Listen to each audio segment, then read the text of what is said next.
Hi, everybody. It's Jessica. Hey, first of all, I feel so bad about not being live about an earlier time at 8 a.m. or 8 p.m., 8 a.m. But I actually ended up taking some medicine and I didn't think it would knock me out because it was daytime and it said it wouldn't, but I definitely took that medicine, laid down, and was knocked out. I had an alarm set and it didn't even wake me up. So, um, well rested, but my voice is still sounding a little rough, but I do feel better. So, I'll still be drinking my tea. I won't be showing my face on this live just because I literally woke up like uh, literally like 10 minutes ago, maybe 15 minutes ago, somewhere between there. And I was like, oh my gosh, I missed my live. So sorry. But I still wanted to do this because you guys know I told myself I was going to be live each day this week. So here we go. And I want to talk about this. I may have to do a part two just because I do want to talk about some different angles of this topic of colorism and how it actually impacts people in the workplace. But really, to start us off, I want to talk about colorism. I know a couple of different people on YouTube that talk about it. A lot of times they're focused on the Black community, but I know it affects really all of us, and I would say, Asian communities, Latino communities. I would even say in a weird way, it might affect white communities as well, but with a different angle. So I'll talk about all of those different angles. I don't know if we'll get to all of it in this video, but but yeah, we'll talk about it. And hello, Swarthy Daisy. Hey, Edward. Also, let me know how don't tell me how my voice is sounding, but definitely let me know how the audio sounds. I am doing this from my MacBook Pro tonight.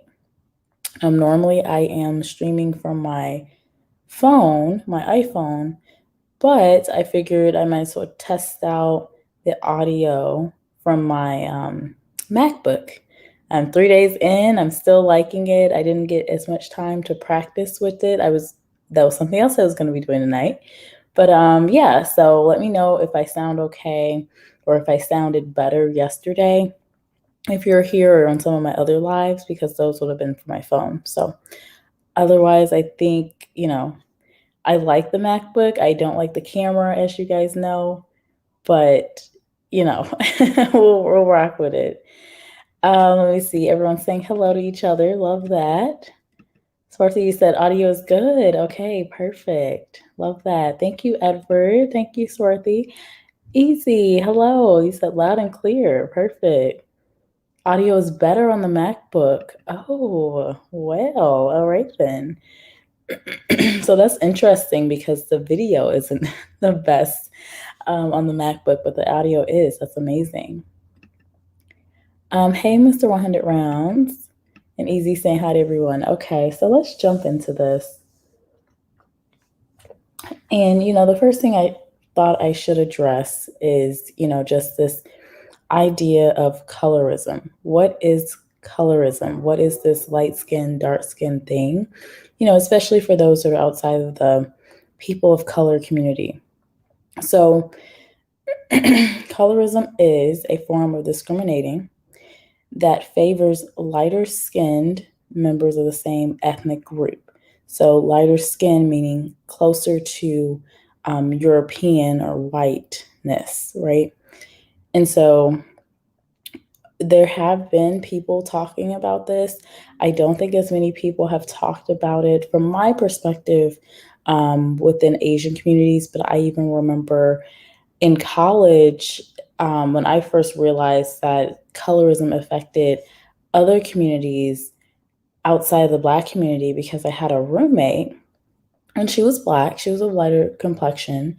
But her roommate actually, I went to her room and, we were just talking in there and I saw something. It was like it was a picture of her, like one of those, what is it, a frame with the girl, and it was from when she was younger, and she looked a lot darker. It happened to be an Indian girl, and but my friend, I guess I'll just call her my friend. She was like, "Yeah, yeah, she bleaches her skin. Yeah, she's definitely way darker, but yeah, she has bleaching creams and stuff." And so that was the first time I actually realized that in the Indian community, for example, they had these issues. And then, of course, I would see some of the Asian folks on campus, they would have their umbrella, like broad daylight, it's sunny outside, not a rainy cloud in the sky, and they would walk around campus with their umbrella up. And so I started to realize, okay, this isn't like a issue just in our community of like hearing things like, for example, my mom would say, don't stay outside for too long. You don't want to get darker. And my mom is of a lighter complexion than me. I'm gonna take a little sip of my tea.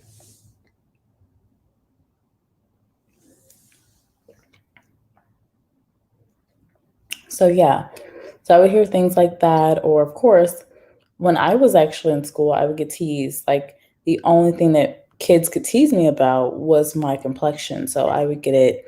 And from personal experience, it was always from either lighter skinned girls that weren't very attractive, I will say. It's interesting in the Black community. If you're light bright, you could be not so attractive, but typically you'll you'll kind of be welcomed. But it would either come from that group or darker skinned boys. And not as often. Like I will say I wasn't teased a lot, but I was teased enough for me to remember, right? So it was like I wasn't a bigger kid. I was thin. So sometimes I would also get teased for just being so thin until I, got older and I filled out more. But yeah, those things definitely happen. Thank you, Edward. Thank you. Yes, please hit the thumbs up, please. And thank you, Miss thank you, Miss Swarthy. I appreciate that. But as a kid, you realize these things, you pick up on these things. And so from that perspective, I had seen a form of colorism. I didn't know what colorism was. I didn't know that was a thing, right? When I was a kid, but I knew that there was a negative connotation with being darker. Like I wasn't trying to be darker because my mom was saying, don't stay outside too long because you'll be darker, or she would always say like if I was roughhousing with my cousins when I was little, I didn't do it often, but because you guys know I was kind of a girly girl. But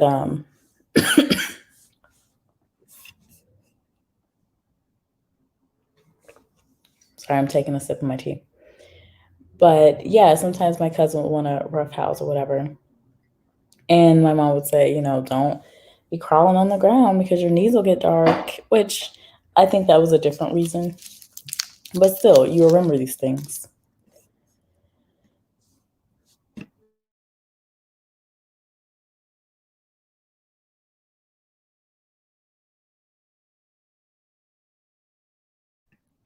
Yes, Edward, a lot of Asians in Hawaii carry and use umbrellas during very sunny days. Yes, I've seen that too. Gosh, I felt like things were getting better with my voice and coughing, but now I feel like it's getting not so great. Hold on one second. Okay, so with that, I do want to highlight something, and it's more from those folks that, in the Asian community, as you mentioned, Everett, they do pay attention to their skin complexion. And as I pointed out with the example from college of seeing this Indian girl and her skin wasn't the same because she was bleaching, to be lighter. Well, I had come across this article. It was put out by BBC, and it was called "The People Fighting Light Skin Bias." And so and I had heard about this company. They were talking about the skincare industry and Fair and Lovely, how that was, you know, they were kind of painting it as a bad company, that they were changing it to Glow and Lovely, right? And so this was interesting because even though they were kind of talking about this company and how bad it was and how they're providing these products that bleach your skin, you have to question not so much the company, but the people that want the products. So it's easy to say, oh, this is a bad company because they're selling all these, bleaching creams. But it's like, well, if they weren't doing it, another company would be. And then the other part of that is, there is that demand. You have to question, why is there such a demand for these products? So the Fair and Lovely was actually owned by L'Oreal, and they changed the word. They had words white in their products and marketing and fairness and light. And so they switched it to glow. And really when we see glow products, a lot of times there are some lightening agents in there. So it's very interesting.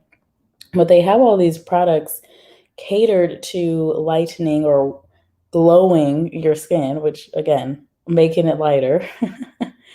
um, but it's interesting because the article does point out, as we know, a lot of communities have held blackness as a bad thing. And there's a lot of connotation of people who have darker skin tones, particularly in Asia. It is equated with being dirty, less educated. And, you know, I've always known and understood that, but it's, in the Black community, I think it's slightly different. Let me look at some of these comments real quick in here. And hello, Mr. Wise. Swarthy said, I wish I could relate more, but I grew up in a family with all dark-skinned family members. Ah. And had lots of Caribbean folks in my school that were just as melanated, is that a word, as myself. Ah, that's good. And, I will say in my school, I had others that were, darker than me. I think I remember the few times that I got teased because it was like they had nothing else to say. They were like kind of looking for something to say about me. And it was kind of like, well, at least I'm not dark, It was like, really? So, because I was smart. I did well in school, normal, nice looking face, long hair. Um, like if anything, I would get like, the random boy that pulls my hair, like that, randomness. But no, like otherwise I was all right, as far as to the other kids, right? Well, that's interesting. It would be interesting to hear more of the perspective from the islanders because I have seen stories where, like in Jamaica and different places, they're even bleaching their skin. It was interesting. And hello, triumphant Tiff. Welcome in. Dorothy said, I won't deny that I was impacted by colorism, though, as a dark skinned person in my adult life as I moved to other communities and states to live. Interesting. So that really gets to the crux of what I'm mostly interested in is, how does the light to dark skin, and colorism, how does that really affect us? Not just in childhood, but when we're grown up and we move into the workplace, or we're trying to move and, take on different roles, whether that's in different industries like music or, um, you know, Hollywood and things. I think we've seen it. But then also in our day to day professional, like 9 to 5, kind of lifestyle. So Tiffany is saying hi to Edward. My family was a rainbow, Swarthy Davis. My parents taught me to love my dark skin and facial features. However, natural hair was another story. I may have to do another segment on that because that is true. As we know in the, professional world, there has been, there still is, maybe not quite as much, but there's this I shouldn't say stigma, but there's definitely a negative view a lot of the time of natural hairstyles.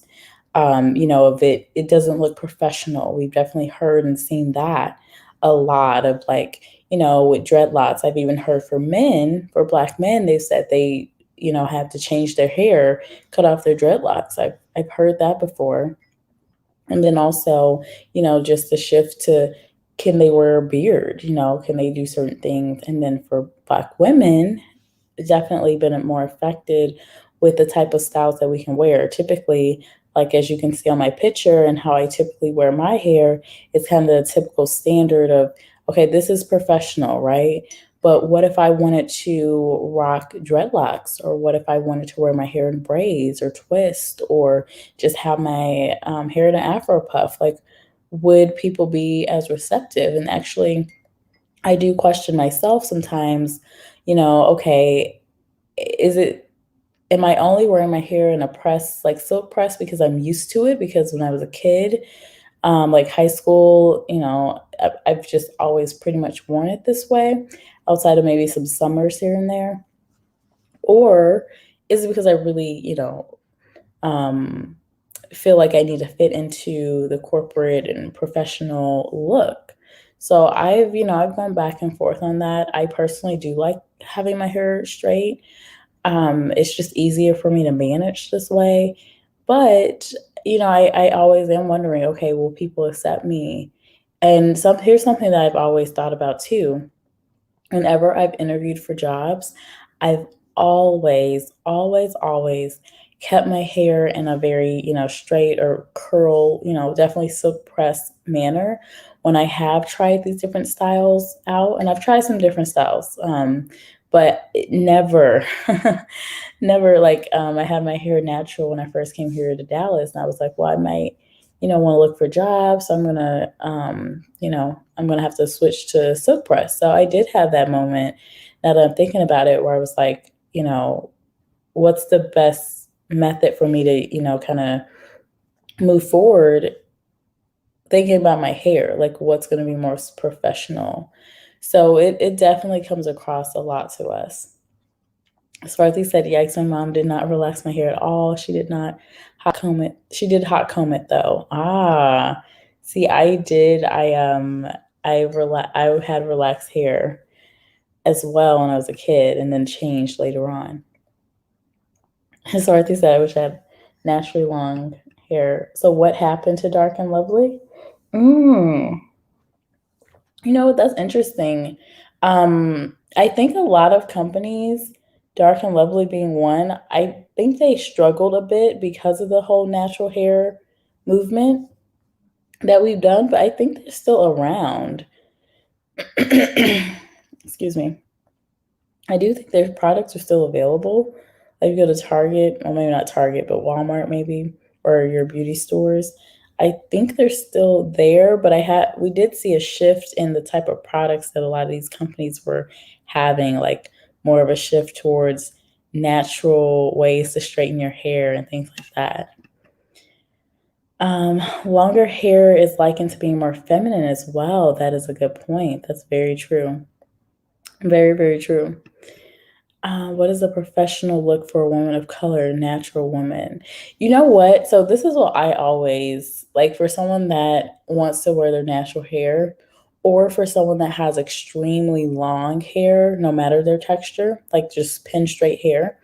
I would always say if you're like questioning it, if it looks professional or not, just pull it back, like put it up into a bun, like a high bun or something, or in a clip, like clip it up and just make it, look, obviously with a natural style, you're not gonna flatten your hair so much or your edges so much. I don't think that matters as much, but as long as it's kind of kept up, or if you have dreadlocks, instead of just having them flowing, down your shoulders, or down your back for your, again, like thinking about your interview and things, or just in the office, you probably want to pull it up initially.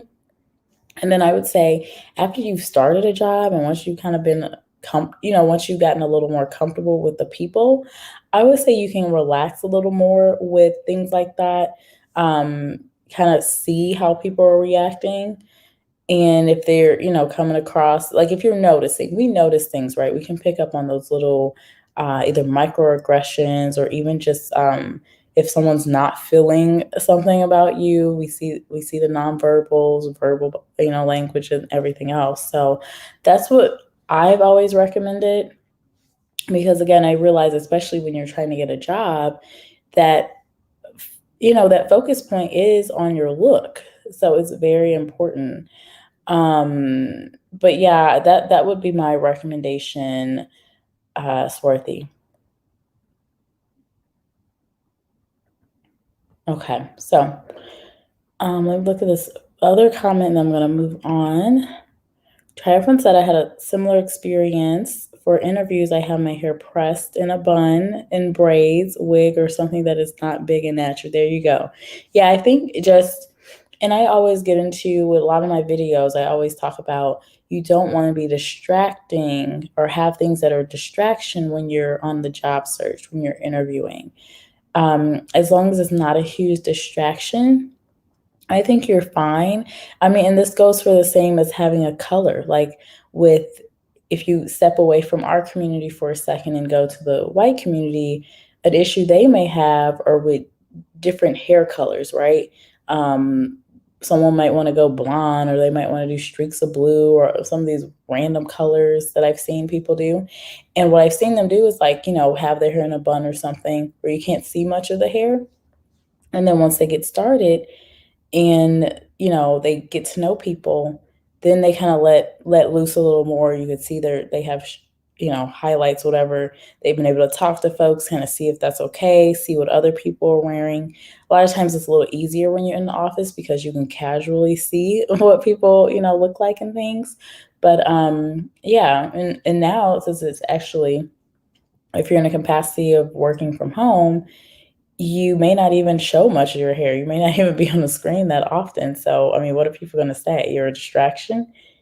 How are you a distraction when you're not in the workplace? So, I think if anything, the remote work life actually will help us with some of those issues.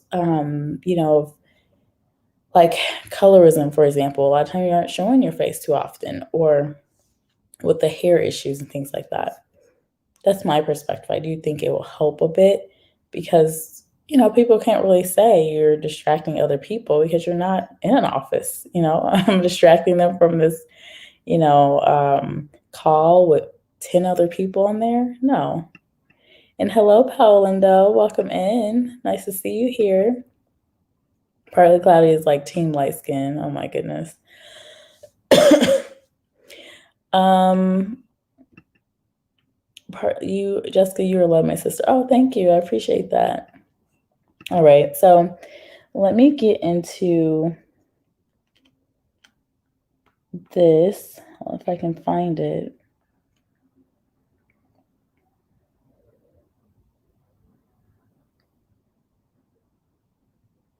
Okay, I think this was it. Let me pull this up. I'm probably not going to share it on the screen, just because I'm looking on my iPad, because I was looking at this stuff earlier. But let me see if I can pull it up. Okay. So this was an interesting thing that I found. So this is from hrmguide.com, and they were studying, how does skin tone and things affect people. And there was one study that was done. So they're saying Matthew Harrison, an African-American doctoral student at the University of Georgia, presented research on this topic in 2006. It's a long time ago, but still, I think it still applies, unfortunately, to today. At the 66th annual meeting of the Academy of Management in Atlanta. And he said he described his findings as tragically not too surprising. And so what they found was that a light-skinned Black male can have only a bachelor's degree and typical work experience and still be preferred over a dark-skinned Black male with an MBA and past managerial positions, simply because expectations of the light-skinned Black male are much higher, and he doesn't appear as menacing as the darker skinned male applicant. I gotta repeat that again. I gotta say that again. We found that a light-skinned Black male can have only a bachelor's degree and typical work experience and still be preferred over a dark-skinned Black male with an MBA and past managerial positions, simply because expectations of the light-skinned Black male are much higher and he doesn't appear as menacing. And I told you guys in another video, Black skin is seen as a weapon in itself, right? So he doesn't appear as menacing as the darker skinned male applicant. What do you guys think about that? Have you seen that yourself? It's that's kind of scary. And that's just looking at Black men. And I will say I have seen that. I have seen working as a recruiter,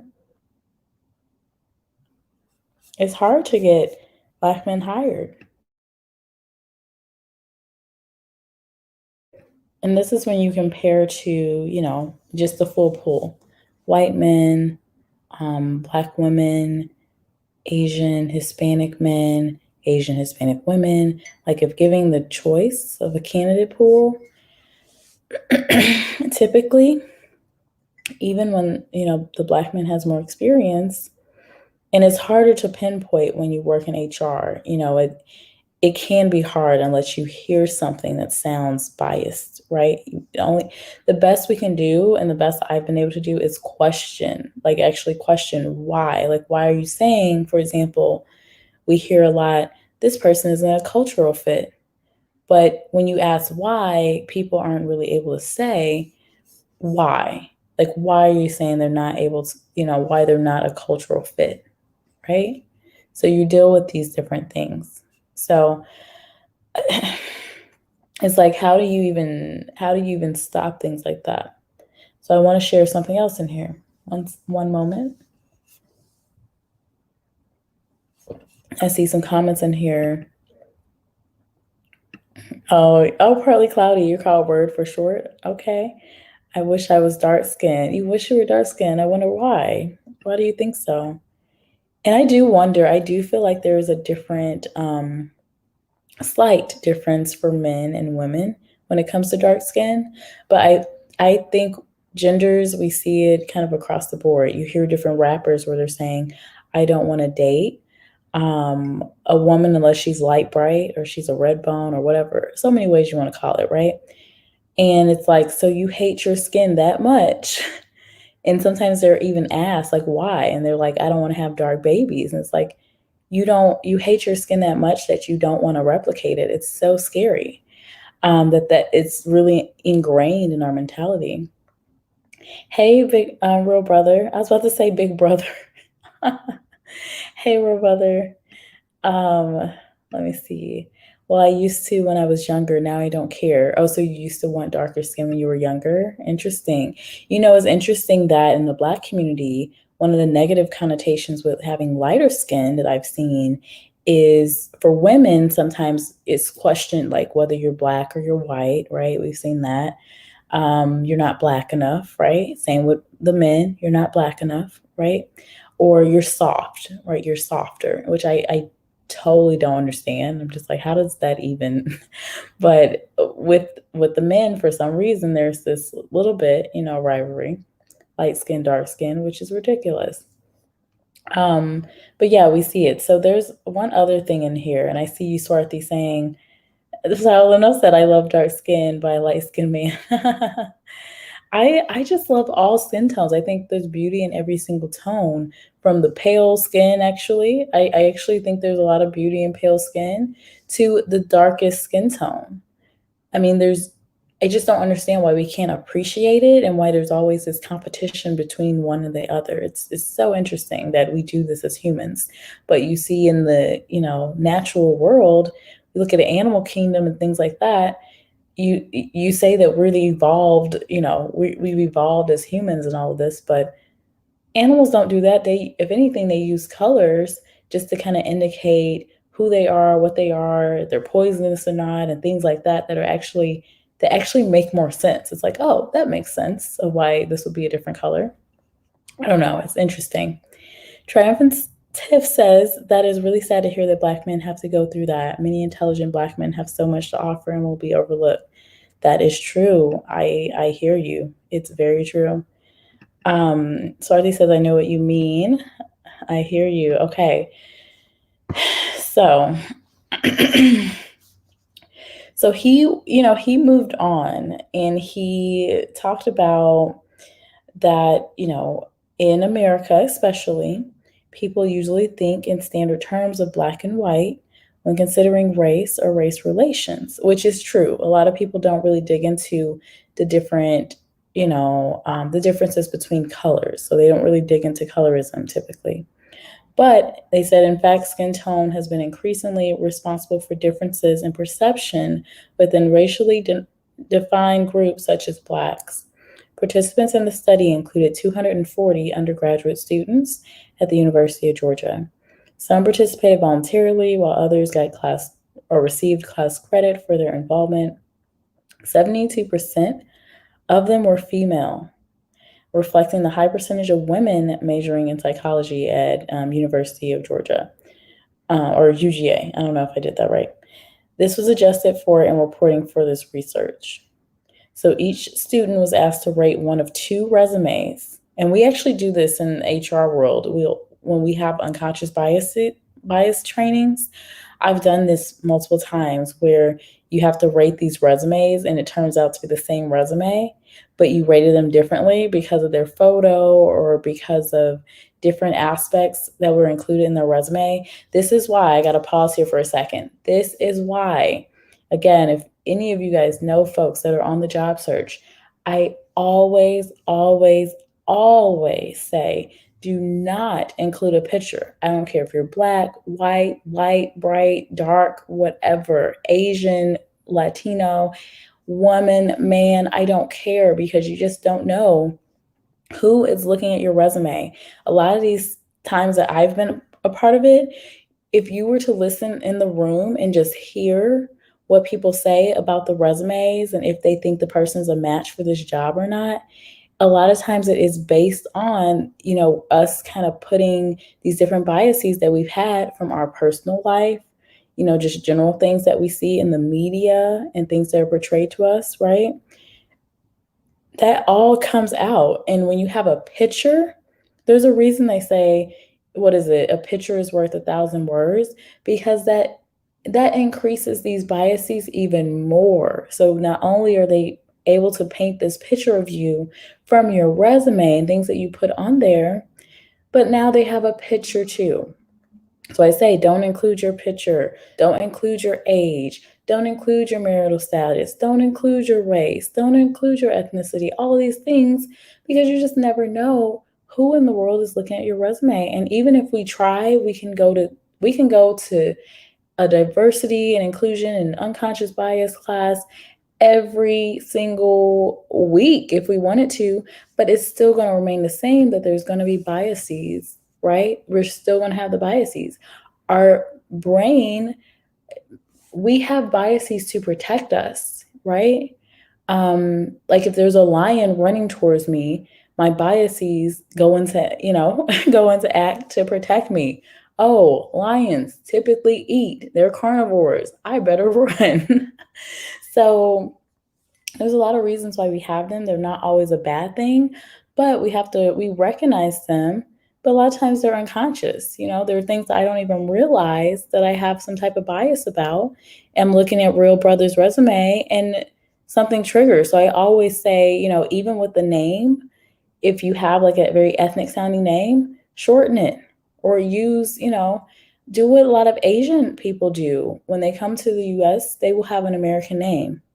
I hate that they have to do that or that they feel the need to do it, but it actually does help them because one, people can easily pronounce it.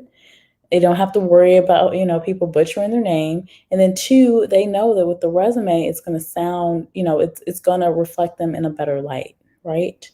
You're not going to have a immediate bias sometimes if your name is Alice versus, I don't know, you. I think that's an Asian name. So yeah, so let me look at some of the comments before I move forward. So 2 words, Willie Lynch. This was never your problem. This was ingrained into you by people with their own self-promoting agenda. Very true. And you know what? I can only see, well, let me make this a little bit bigger. Okay, I was going to say I can only see certain comments. Swarthy says, thank you, Edward. Yes, please hit the like button as you're coming in. Swarthy said the Mendiga men were the darker, taller, stronger men in Africa. Not the tallest, but taller. Interesting. Can we also talk about name bias? Yes, and I talked about that a little bit, but yes, there is name bias. Totally, and that's exactly why I tell people, use a different name. I actually had a former manager, and she actually opened up to me and said, like, when she got out of college, she had some experience, a little bit, and she was applying in the communications world. And I come from that world because that's where I got my start in, HR and recruitment and everything. And she was saying that she just could not, whatever she did, she just could not get, past the, application phase.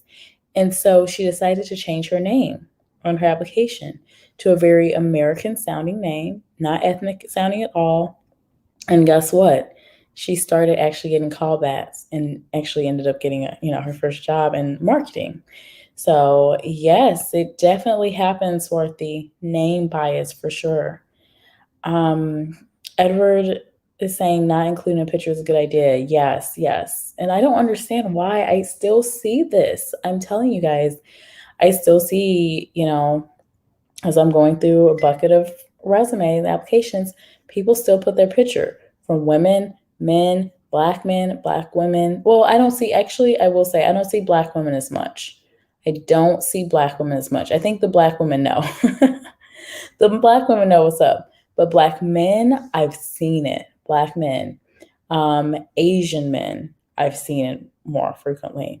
White women, I've seen it frequently as well. And white men. And even these groups, like, you don't know, white woman, white man, you don't know who could be looking at your resume. Like, that's not always a good idea, even for them. My 2 last jobs were over the phone hires, no pick. Oh, that's awesome. I think that those are the things that we need. And when I showed up to work day one, surprise, surprise, I'm black. Oh, that's funny. And then can you imagine if you had like a more like a voice that maybe didn't sound as feminine and a name that was very generic, like, well, Swarthy, I don't know if I would know if that was I don't know if that's your first name actually. But like Taylor, Jordan, these names that are very unisex. That would be interesting to be like, oh, and it's a woman. But that is awesome. I love that. I love that more companies are practicing that because it does help. It does take out some of the biases that we have when we're not judging based on that appearance. But I think still companies are going to want to see people. I still hear hiring managers say, no, I need to see them, face to face, eye to eye, gotta, get a feel for them. They want to meet in person, but since we can't, let's do the virtual video thing. So yeah, that definitely happens. So Dorothy says it's sad that we have to disguise our true selves to get around in society. That's true. That's true. It is sad. Triumphant Tiff was like laughing at that surprise. I was cracking up at that too. Surprise. Too funny. Swarthy saying, my dad was a corporate, college educated man, and he named all of his kids Eurocentric names on purpose. Ah, smart. So my name came to play because of my grandfather. His name was Jesse. And so he actually passed away a few days before I was born. And so my name was Jessica, but all of my names were pretty standard. My mom's, very Christian. So I think if my name wasn't what it is, I think it would have been just my middle name. I'm very surprised my mom didn't name me Mary because we did have Marys in the family. Like my great grandmothers were named Mary, but no one's been named Mary in the family. That's so odd. I know how to choose that voice on the phone. Yes. And so, you know what, Swarthy? I love that because I talked about code switching. And that is a part of code switching right there. Someone had commented, I think it was DOD. He commented on the video and was like, I don't really understand code switching. Like, what is it? And it's like you have to see it in action sometimes. But the change of voice, I could do it right now. Hi, my name is Jessica. How are you guys?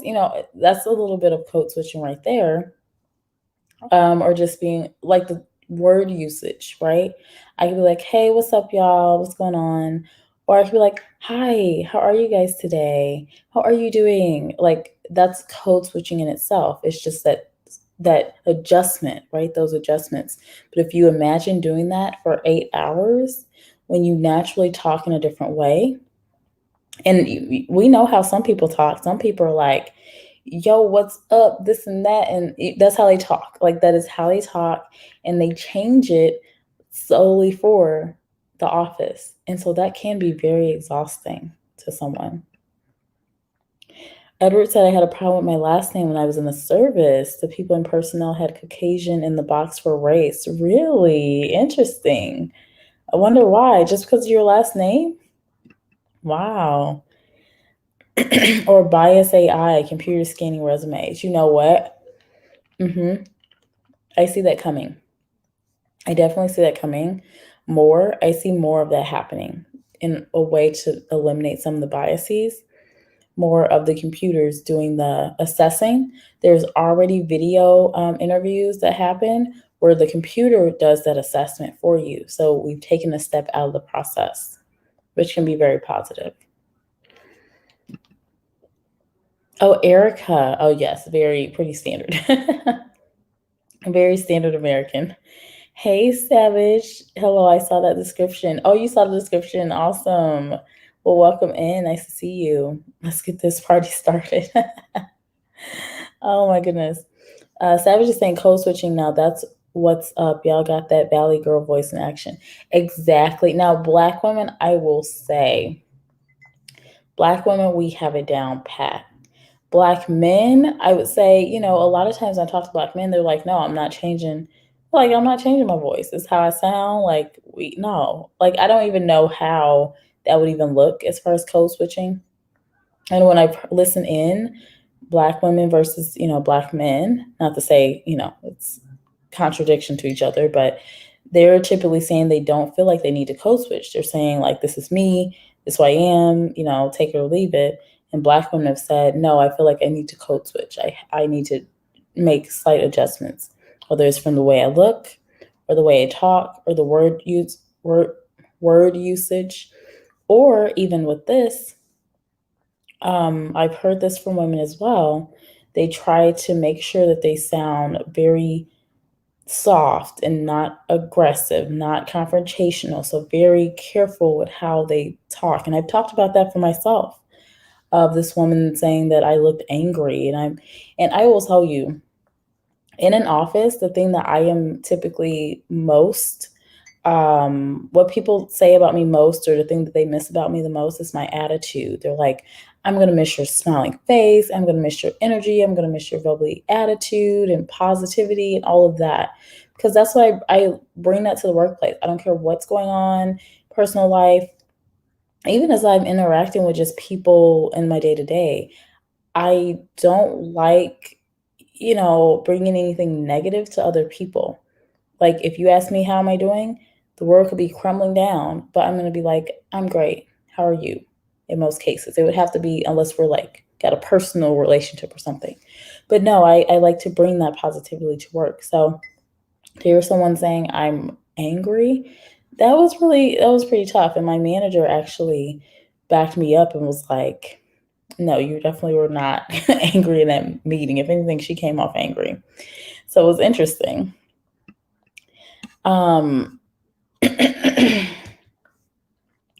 I don't change my voice on a job, but I do clean up my language. And I think most people will do that. Most people should be doing that at least. That's good. Thank you for sharing that, Savage. Once I'm off probation, then the real me comes out. You have that Louisiana accent, Savage. Right. Okay. So I'm going to jump back into this. So, they were saying that the results, well, let me back up a little bit. So we left off with the students. So they were asked to rate one of two resumes that came with one of three photographs of these made up job applicants. And there was one man, one woman whose skin color was either dark, medium, or light. And they manipulated the skin tones of the applicants with Adobe Photoshop. So facial characteristics were not variable. So the same face, different skin tone, right?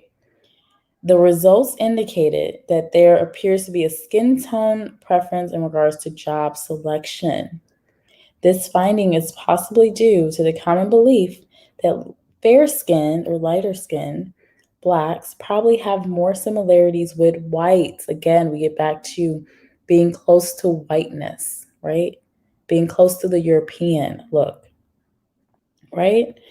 So more similarities with whites than do dark-skinned Blacks.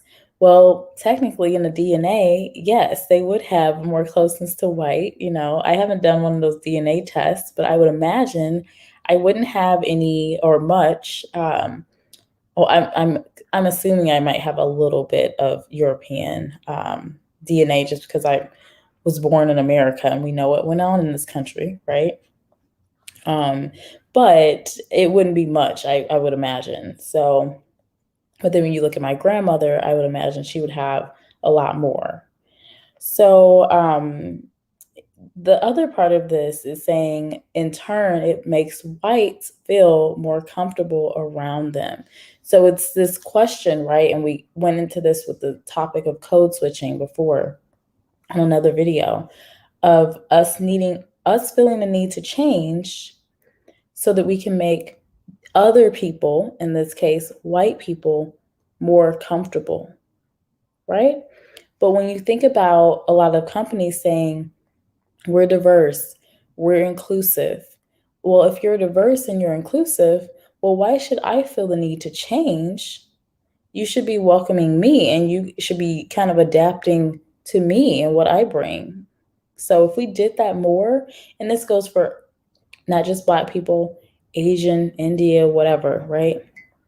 You could even use that with, kind of being more inclusive, people with disabilities, military background. Like a lot of people don't always feel like they can come to, the office and feel completely included. And so why is that? But on this topic, why should we feel like we need to consider how comfortable white people are going to be in the office, right? Well, a big reason is going to be who owns it, who owns the businesses, who is in leadership, typically white men. So are white men more comfortable having Black men or more masculine men around them, or Black women or lighter, men or lighter women around them? So it's interesting. I kind of think about that sometimes. Let me see here. Oh, you lost some of the Mississippi accent? Sarthy's like, you still got it, Savage. So Savage says, I did a DNA test. I'm at 87% Black. Okay. The average African American is 75% Black? Really?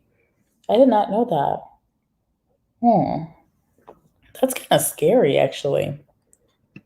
Like, it's not like it's a bad thing, but it's scary just to think about, hmm, I don't know, that we've lost that much, of our original culture, right? Because of the things that have happened in the past. Swarthy's saying people expect me to have an African accent when they see me. I was born in the USA, so were both my parents, but my family is African by blood. Oh, that's amazing. Yeah, that is surprising. I agree. Companies need to embrace all. They really do. There needs to be a better way. Like if we're saying that we're inclusive, we need to include everybody, right? We shouldn't tell people that they need to adapt. And sometimes I really do think about this when I think about people with disabilities. And this was more in a time where we had offices. I remember having a discussion with someone in the office. She managed benefits, and she always asked, like, if I was a person with disability, would I be comfortable coming to this building? And I was like, huh, do we have anything? And so we had some, typical accessibility things, elevator, things like that. But our doors, like if you were in a wheelchair, you couldn't really get through our double doors. You would have to get someone to help you. And so if you're working, how does that feel to have to ask someone, hey, can you help me open the double doors so I can go to the bathroom every couple of hours or go to lunch break and things like that? So yeah, there's a lot that needs to be done when it comes to that stuff. So let me move in here because I do want to talk about India and Asian and Hispanic cultures because they did look at that too a little bit. Hmm. So while the respondents, wait, hold on, let me back up. Okay, so Harrison, the person doing the study, uh, let me keep up with some of these comments. Sorry, guys. Oh, Swarthy, your family did not mix race much. Okay. Being in Louisiana, they have a lot of race mixing. I'm surprised by your results. Yeah, exactly. Hi, Kamira. Welcome in. Look at you, Swarthy. Got that 95%. I will stop bragging on my 87%. Have a video on my channel about my ancestry results. I may have to check that out. I'm interested in other people's ancestry results. I don't really want people to have my DNA. I feel weird about that. Like who has my DNA? Like, what are you doing with it? Like, I just don't trust it. But I know many people do it, so it must be safe. Okay. So Harrison refers to numerous studies that show that light skin is almost universally valued among all racial groups. All racial groups. Hierarchies based on light skin are prevalent in Hindu cultures in India, for example, and in Asian and Hispanic cultures. So we talked about my personal experience seeing some of that. While the respondents in the study were University of Georgia students, we think we would find the same response no matter where such a study was done in the country. When you consider that probably no more than 1% of industrial and organizational psychologists are Black, you can see why a study like this just hasn't been done before regarding colorism in the workplace. Interesting. And they said the only way we're going to begin to combat some of the inequalities that result due to the beliefs and ideologies that are associated with colorism is by becoming more aware of the prejudices we have regarding skin tone due to the images we are exposed to on a regular basis, which we talked about that, right? We've definitely talked about that multiple times. Excuse me. So let me go back to this. So this is kind of stepping um, away from the professional, right? But I want to highlight this because this is looking at it away from the Black community now and going back to the Asian community. I just thought this was interesting. So we talked about the whole section that said historically a lot of Asian communities have held Blackness as a bad thing. And there are lots of connotations of people who have darker skin tones being dirty or less educated, right? So it further moved on to say, and this is the BBC.com article, within the South Asian community, this has a long history with ties to the caste system and social hierarchies. You know what's interesting when I think about Asia? I've been hearing lately that people have said Filipinos are the Black people of Asia because of the the skin complexions, and it's so interesting. So because again, we see colorism, like is it just because of their darker skin tones? It's interesting. One of the most prominent manifestations of older generations imposing colorist ideals occurs in the realm of matrimony, so marriage, as seen in Indian matchmaking. In South Asian communities, it is common practice for parents to arrange the marriages of their adult children by meeting prospective spouses in their family. Yes, I've heard about that. Had an Indian friend that talked about this. Historically, the young couple can only spend their lives together if the elders approve of the match, although in recent years, more and more young people are just choosing to go the love marriage route. Okay, so we talked about that a little bit. But then they go on to say one study on Indian arranged marriages found that darker skinned marriage candidates were rated lower in preference by prospective mothers in law. Interesting, right? Compared with their light skinned counterparts. So that is interesting. So it's even, prevalent in marriage.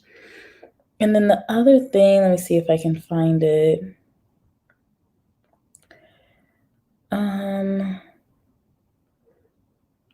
I think I must have missed it in here.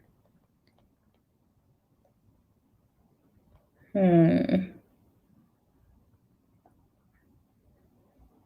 Yeah, I can't find it. But there was an article that also talked about like the workplace and how hard it was for when you're darker complected, particularly in India, it is more challenging for you.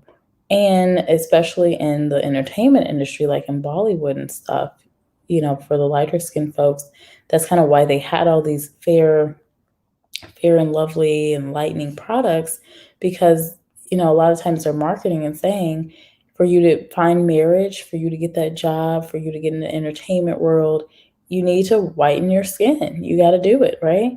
So it's very interesting.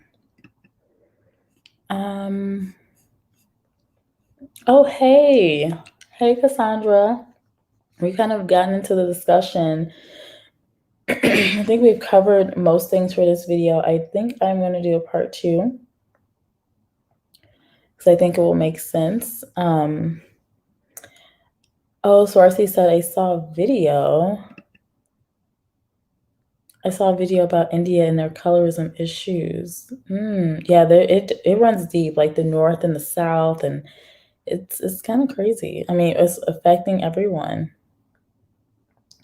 And then here's the other thing that we don't talk about as much is featureism, because there's also, there's definitely the colorism, right? In our community, in the Black community, yes, colorism exists, but then you also have to take into account featureism, because when you look at, let's say, someone with a darker skin tone, but maybe their nose isn't as wide or their lips aren't as big or they don't have the typical negroid features, well, are they, are they treated differently? Like thinking about folks like, I think Bernice Burgos is a good example of this, right? Because when you look at Bernice Burgos, let's see if I can find a picture of her. Maybe I can share my screen. But when you look at Bernice Burgos, she doesn't look like, the kind of standard Black woman. Let me see. This is a good picture. Let's see if I can share my screen. 1 minute.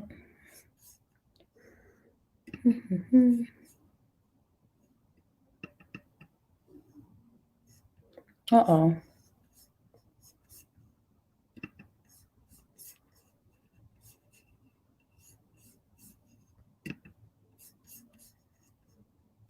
I guess this works. Hopefully you can share, or hopefully you can see my screen.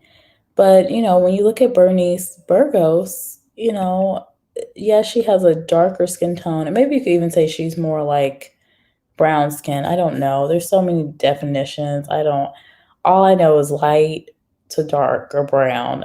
But, when you look at her features, like having straighter hair, right? Or having a more straighter nose or not having bigger lips, all these different things. Well, that's also featureism. And if you think about even with looking at lighter skin tones, sometimes they're having that issue of, well, when your features don't look closely European, if you look black, like who's someone that's of a lighter complexion that actually looks black? I want to say maybe Faith Evans. Is that her name? Let me see. Yeah, Faith Evans. She looks black, but then you can look at someone like Megan Meghan Markle. Is that her name, right? Or the Duchess? And she looks like a white person. And my views on that, sometimes I don't really know why we can't just use mixed race in those occurrences. I don't really see her, but since people say she's black, that's fine, whatever. She appears mixed race to me. But yeah, you have a lot of featureism that comes up too, where you have someone with black features versus European features. So again, it's all how close to whiteness can you be? How comfortable can you make white people, right? It's very interesting. And Savage Scientist was saying there's a joke that Tyler Perry only has light skinned guys in his movies. Oh my goodness. Mm, is that true?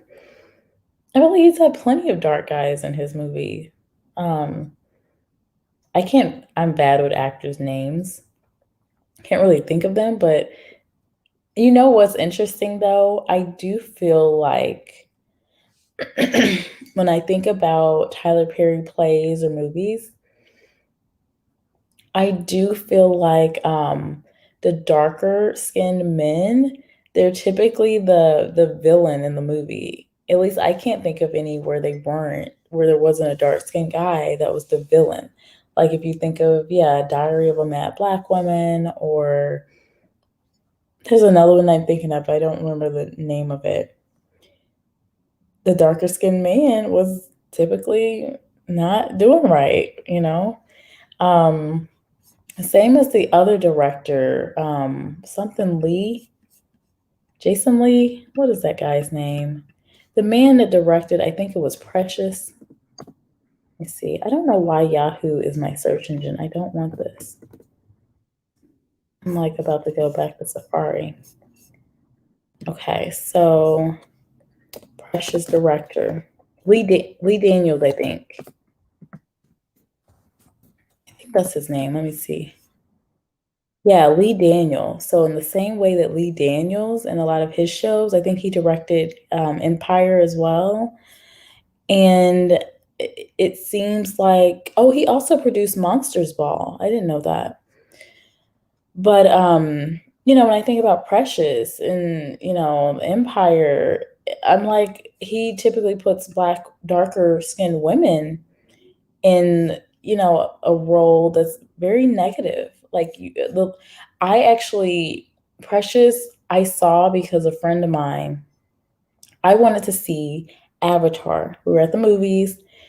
One, like, her sister went to see Avatar and she was really upset. She didn't want to see Precious by herself. So I was like, fine, I'll see this silly movie with this big woman, because literally the advertising I saw about this girl running with a bucket of chicken, I was like, why in the world would I want to see that or support that?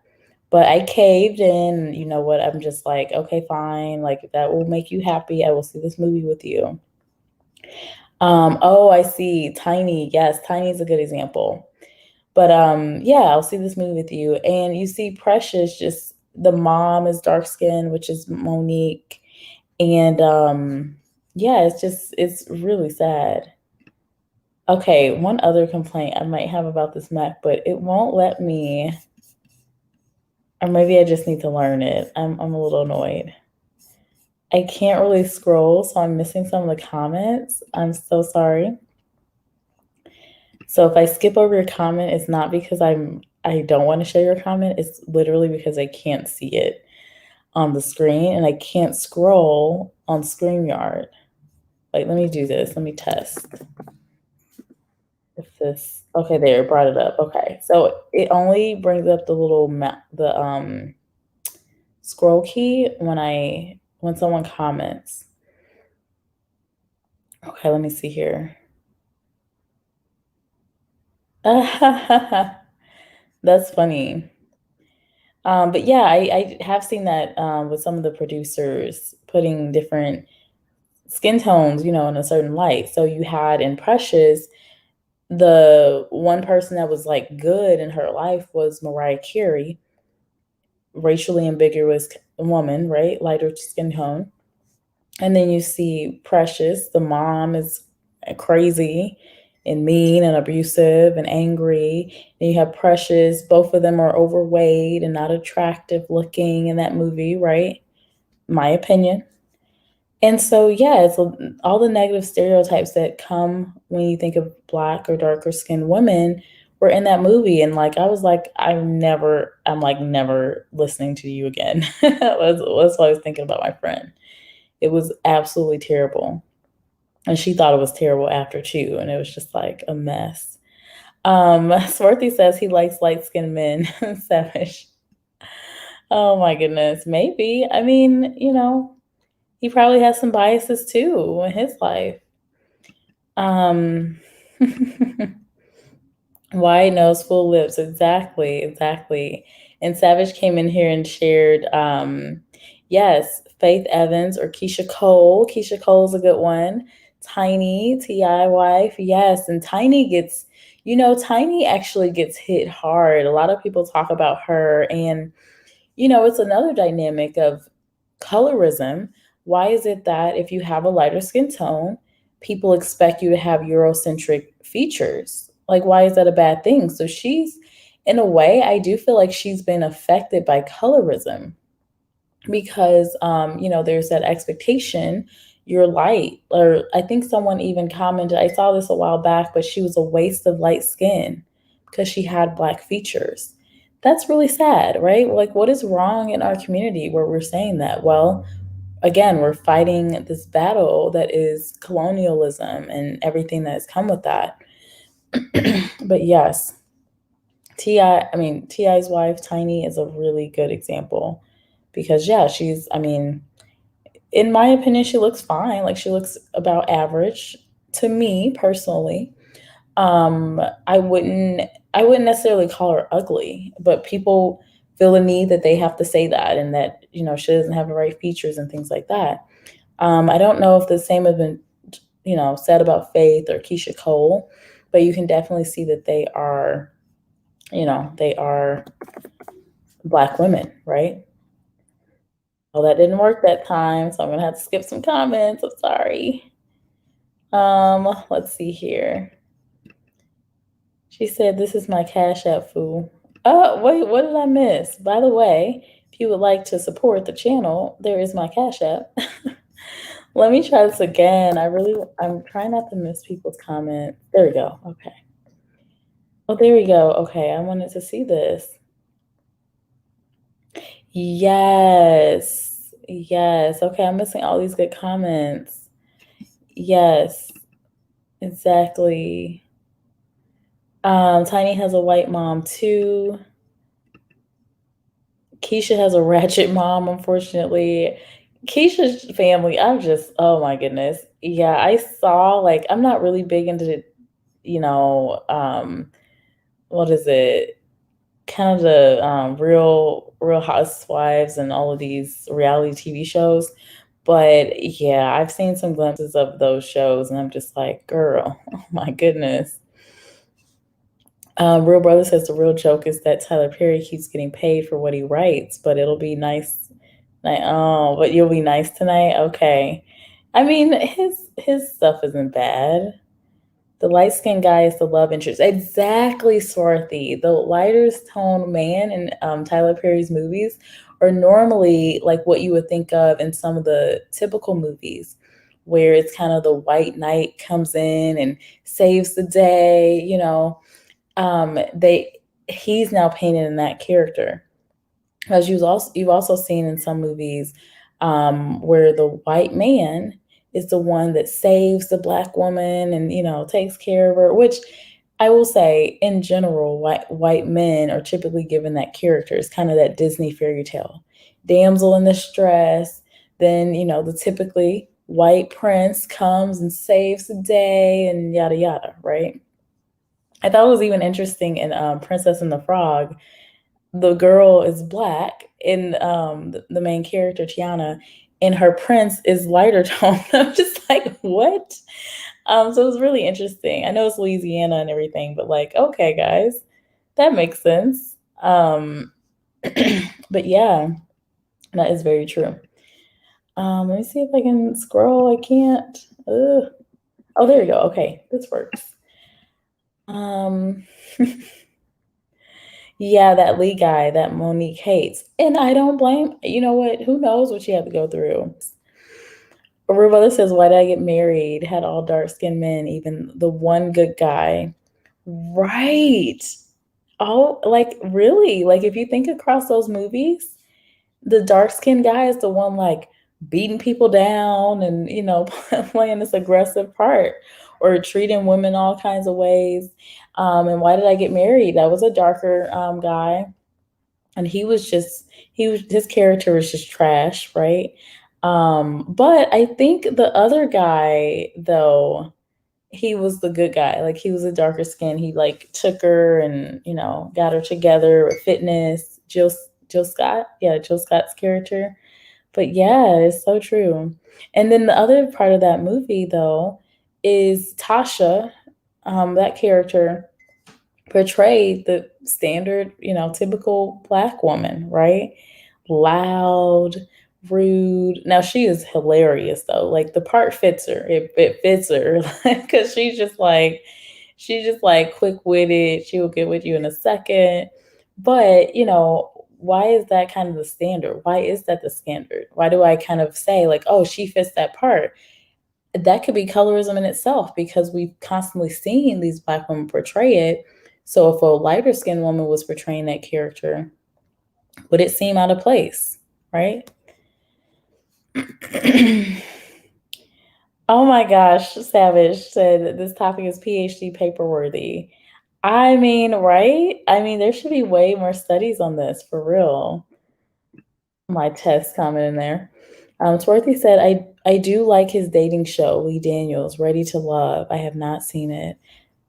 Here's the thing, guys. Like, I will say, if I knew that Lee Daniels produced something, I probably would avoid it because once I'm kind of seeing a trend, I'll just back away and I won't actually put my money or my attention to something that I don't agree with. So if I see someone being like kind of trending colorist or anything, I'll just be like, nope, I'm not supporting that or anything really. If it's something I don't agree with, I'm like, nope, not spending my money, not spending my time, not putting my effort, not giving my view, none of that. Like I'll just be like, no.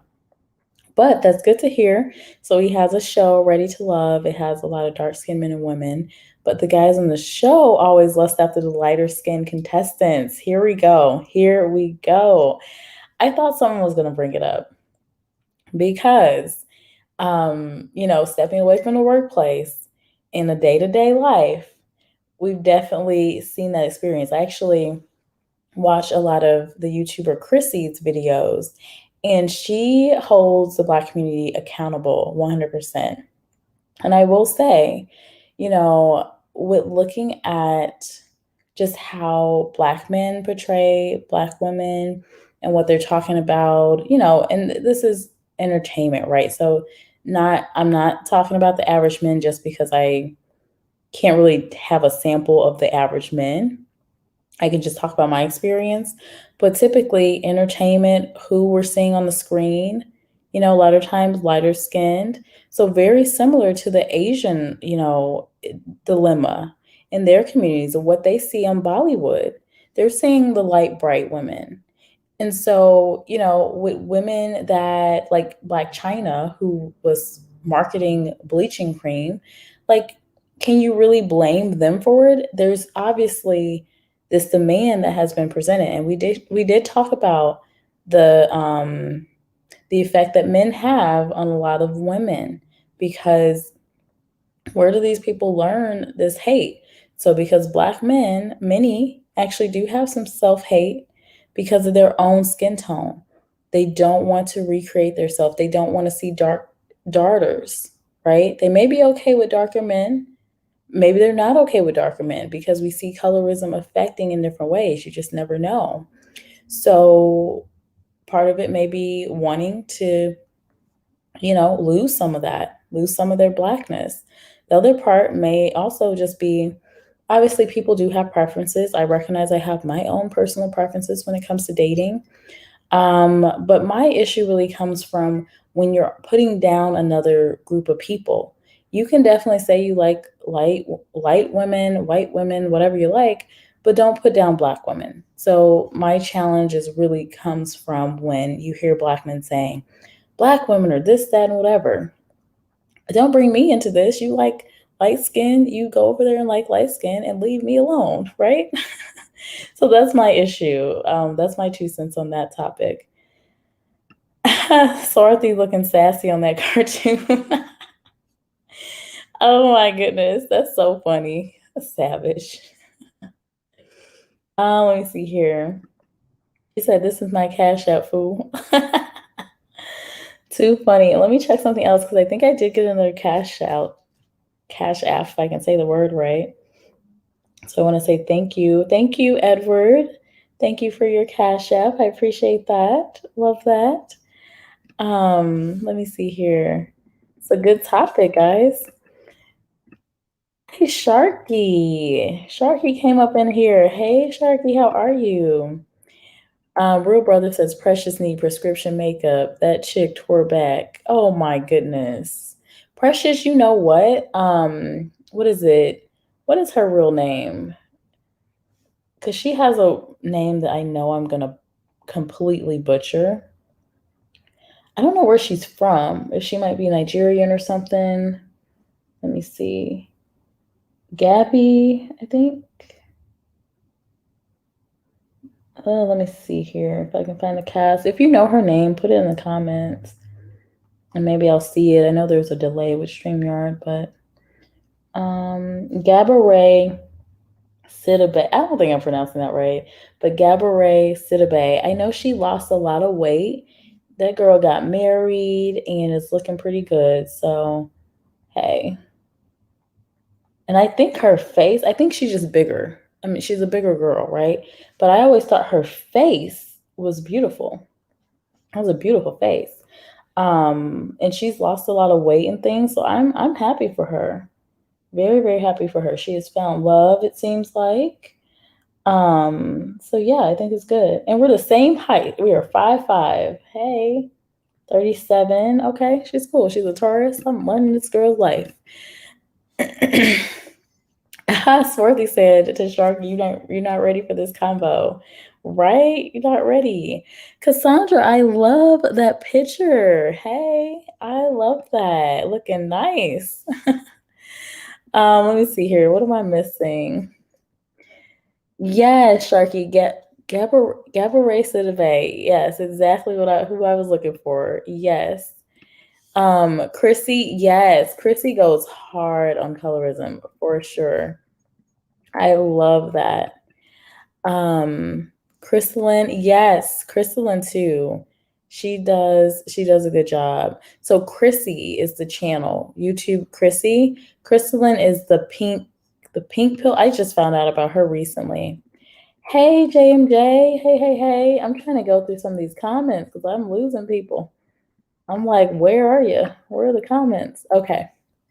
Tiny had to take a side, so she chose to act overtly black rather than ghetto. So that's interesting too, because you guys know I like to look at different sides of the scenario. I don't just look at, my plight, right? I look at everyone. So with that, I think that probably came from, to your point, Swarthy, with Tiny, the whole question for Black women and Black men when they're lighter toned. And, we've heard the jokes, you're not really Black, or, you look at Drake, or you're soft, the singer Drake, or singer rapper Drake. You're soft, or you're not really. So they have to, or I have heard comments where they've said, people of the lighter skin community, oh, you have to kind of make up for it. You have to really be over the top Black, right? So yes, I have definitely seen that. Light skinned folks do tend to be snobbish. Oh my goodness. Let me take a sip of tea on that one.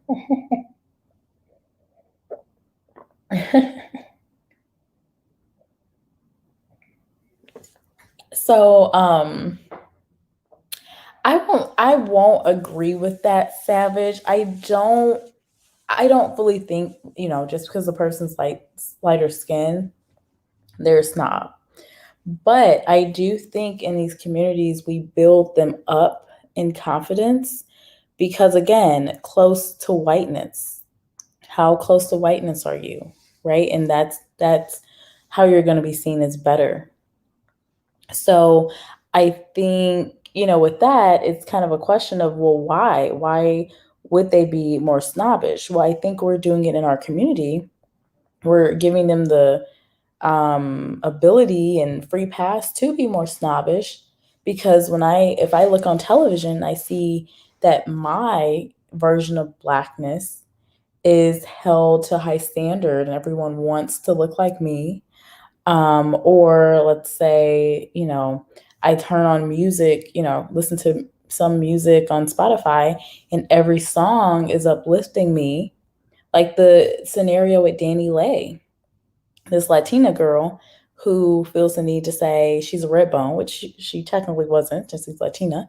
But light skin is what he wants, and saying this, which I don't think is necessarily a bad thing. Hype yourself up, but don't put down other people. And the song was not good, but how does she have the confidence to think that that song would have been good anyway, just because of what she's saying, and it not being that great of a song? It's that confidence because a lot of rappers literally say the same thing.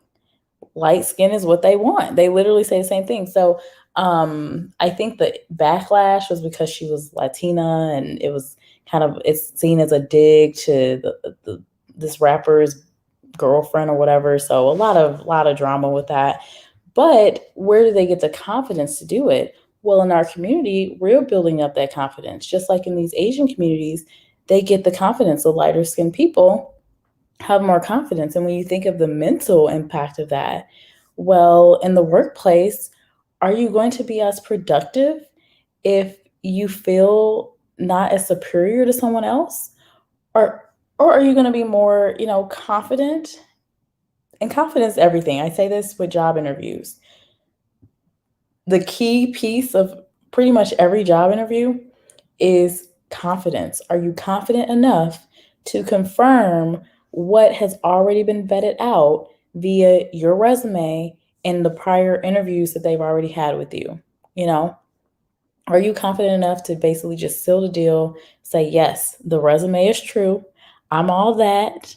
I'm a great person. You need to hire me. Go ahead, send me that offer.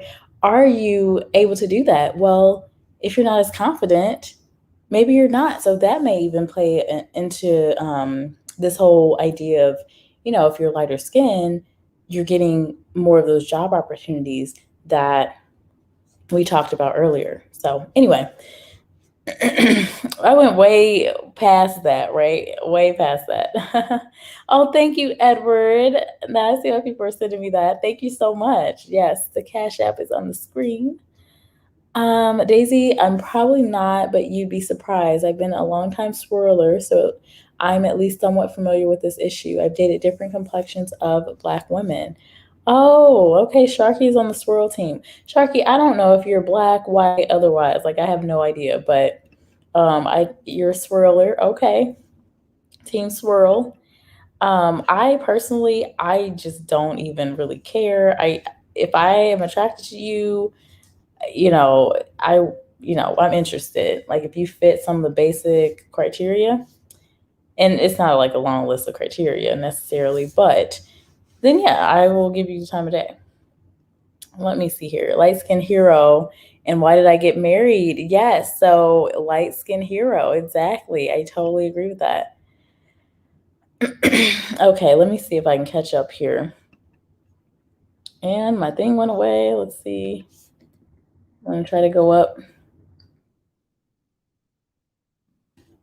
Oh, Sharky is still trying to find out about Chrissy. Yes, you just search Chrissy. It's Chrissy on YouTube. It should come up. Now she doesn't have a face. Like you won't see her picture. You're gonna see a red circle with a black woman's silhouette. Well, not silhouette, face in the thumbnail. So yes, Chrissy. Let me see if I can pull her up. Let me see if I can pull her up. If you're still looking for her, and I'll show you her page. Okay, here we go. Here we go. Here we go. Here we go. Okay, so I'm going to show her page. Yeah, got it. Okay, so this is Chrissy's channel. So she says, Chrissy, strategy and lifestyle for dark-skinned women. Oh, I have two buddies, so it's showing all her analytics there. She gets a lot of views, right? But yeah, she has a lot of interesting content. You know what's interesting? I saw this video. Your one-sided thirst for black men is viral. I saw this ad before she did this video. I saw it a while back and I was like, that's weird. One, you guys know I'm not attracted to Lord, what is that man's name? This is so sad. This is what happens late at night. I'm just like, what are these people's names? My brain starts being like, nope, we not working no more. Do you guys know what this guy's name is right there? He played in Black Panther and all of that. But anyway, he's not my preference, I guess you could say. I don't know. But I know a lot of black women do find him attractive. He's all over everything. He's dating Lori Harvey. Like he's in the spotlight right now. But her point in that video was basically black men typically aren't, on TV and radio. They're not the ones at least highlighted. The men that are really loving black women and kind of what's the word I want to use? I don't know, just like trying to praise black women and things like that for their beauty.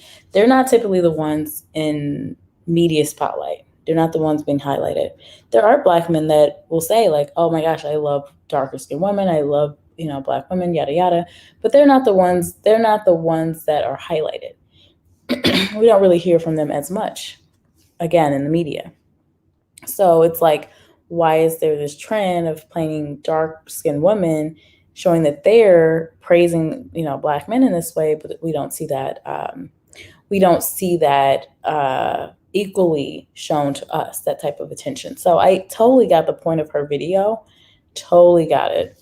And I agree to an extent. I think, I think it's sad though that we have this kind of dark black skinned women versus dark black skinned men in our community. I'm just like, this is ridiculous. We need to be like other communities.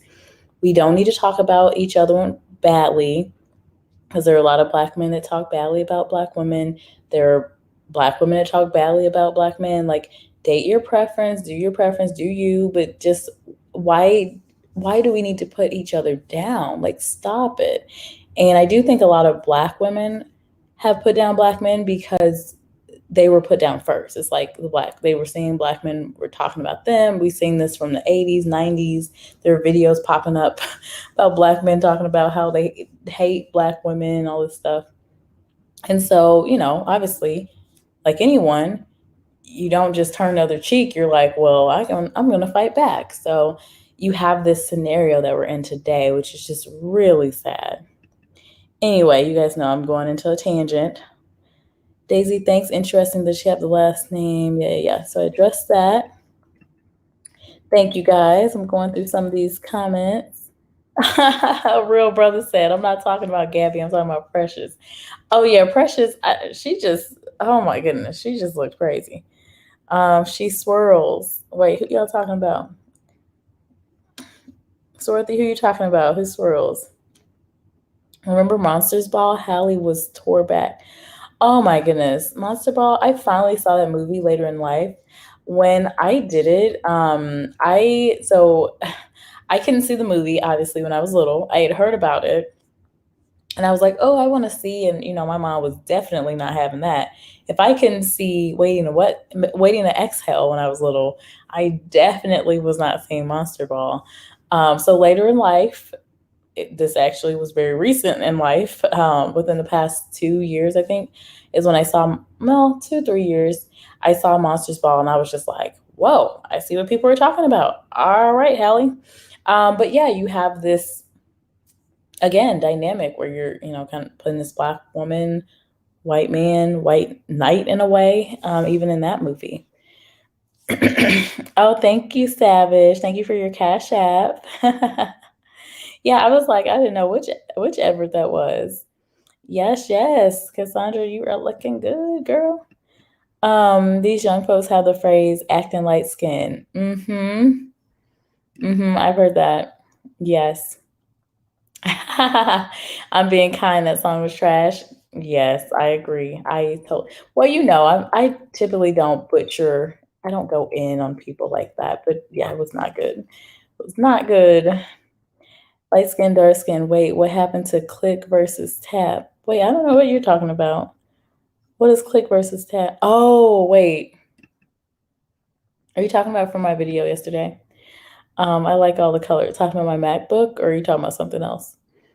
Cause yeah, I have to click on the you guys know my thing with the MacBook Pro, one of the things I don't like is that you have to click the mouse versus tap the mouse. Swarthy says I like all colors. Swarthy says, haha. I know, right? A lot of men I think will like when it comes down to it, they're like, I just like women, okay? Just like women. But there's typically a preference or their ideal or their wifey material, whatever you want to call it. Um, Savage facts. None of this should matter. It's just skin. We're 99% the same DNA wise. That's true. That's true, but it matters. Oh, Sharky is white. Oh, okay. Okay. So hey, Sharky, you swirl. All right. I see you. Um Daisy's laughing. Yes, Sharky's laughing. So he's an honorary soul brother. Okay, that's cool. Well, welcome, Sharky. What light skinned hero and why did I get married? Oh, he did have The Rock come in at the end to save Janet after she killed off her husband. Oh my goodness. Oh, wait a minute. Am I thinking about the right movie? She killed her. I don't remember that part. I do not remember that part at all. Like, not at all. I think I'm just thinking about not Why Did I Get Married? Diary of a Black Woman.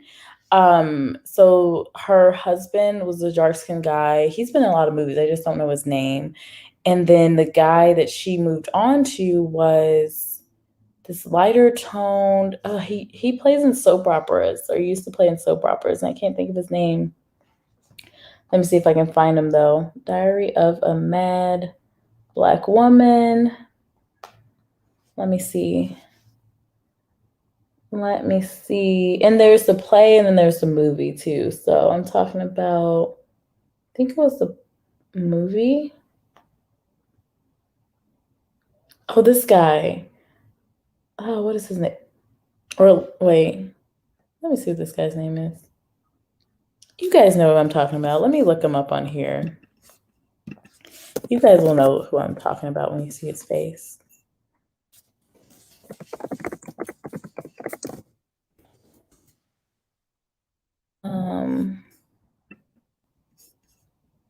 Okay, I'm gonna share this. I don't know why I'm still sharing Chrissy's page, but now you know what Chrissy's channel is like. Definitely check her out. I think she's a very smart Black woman. She tells it like it is. Okay, so the guy I'm referring to is this guy right here, right there. I don't know what his name is, but he's the one that comes to save the day.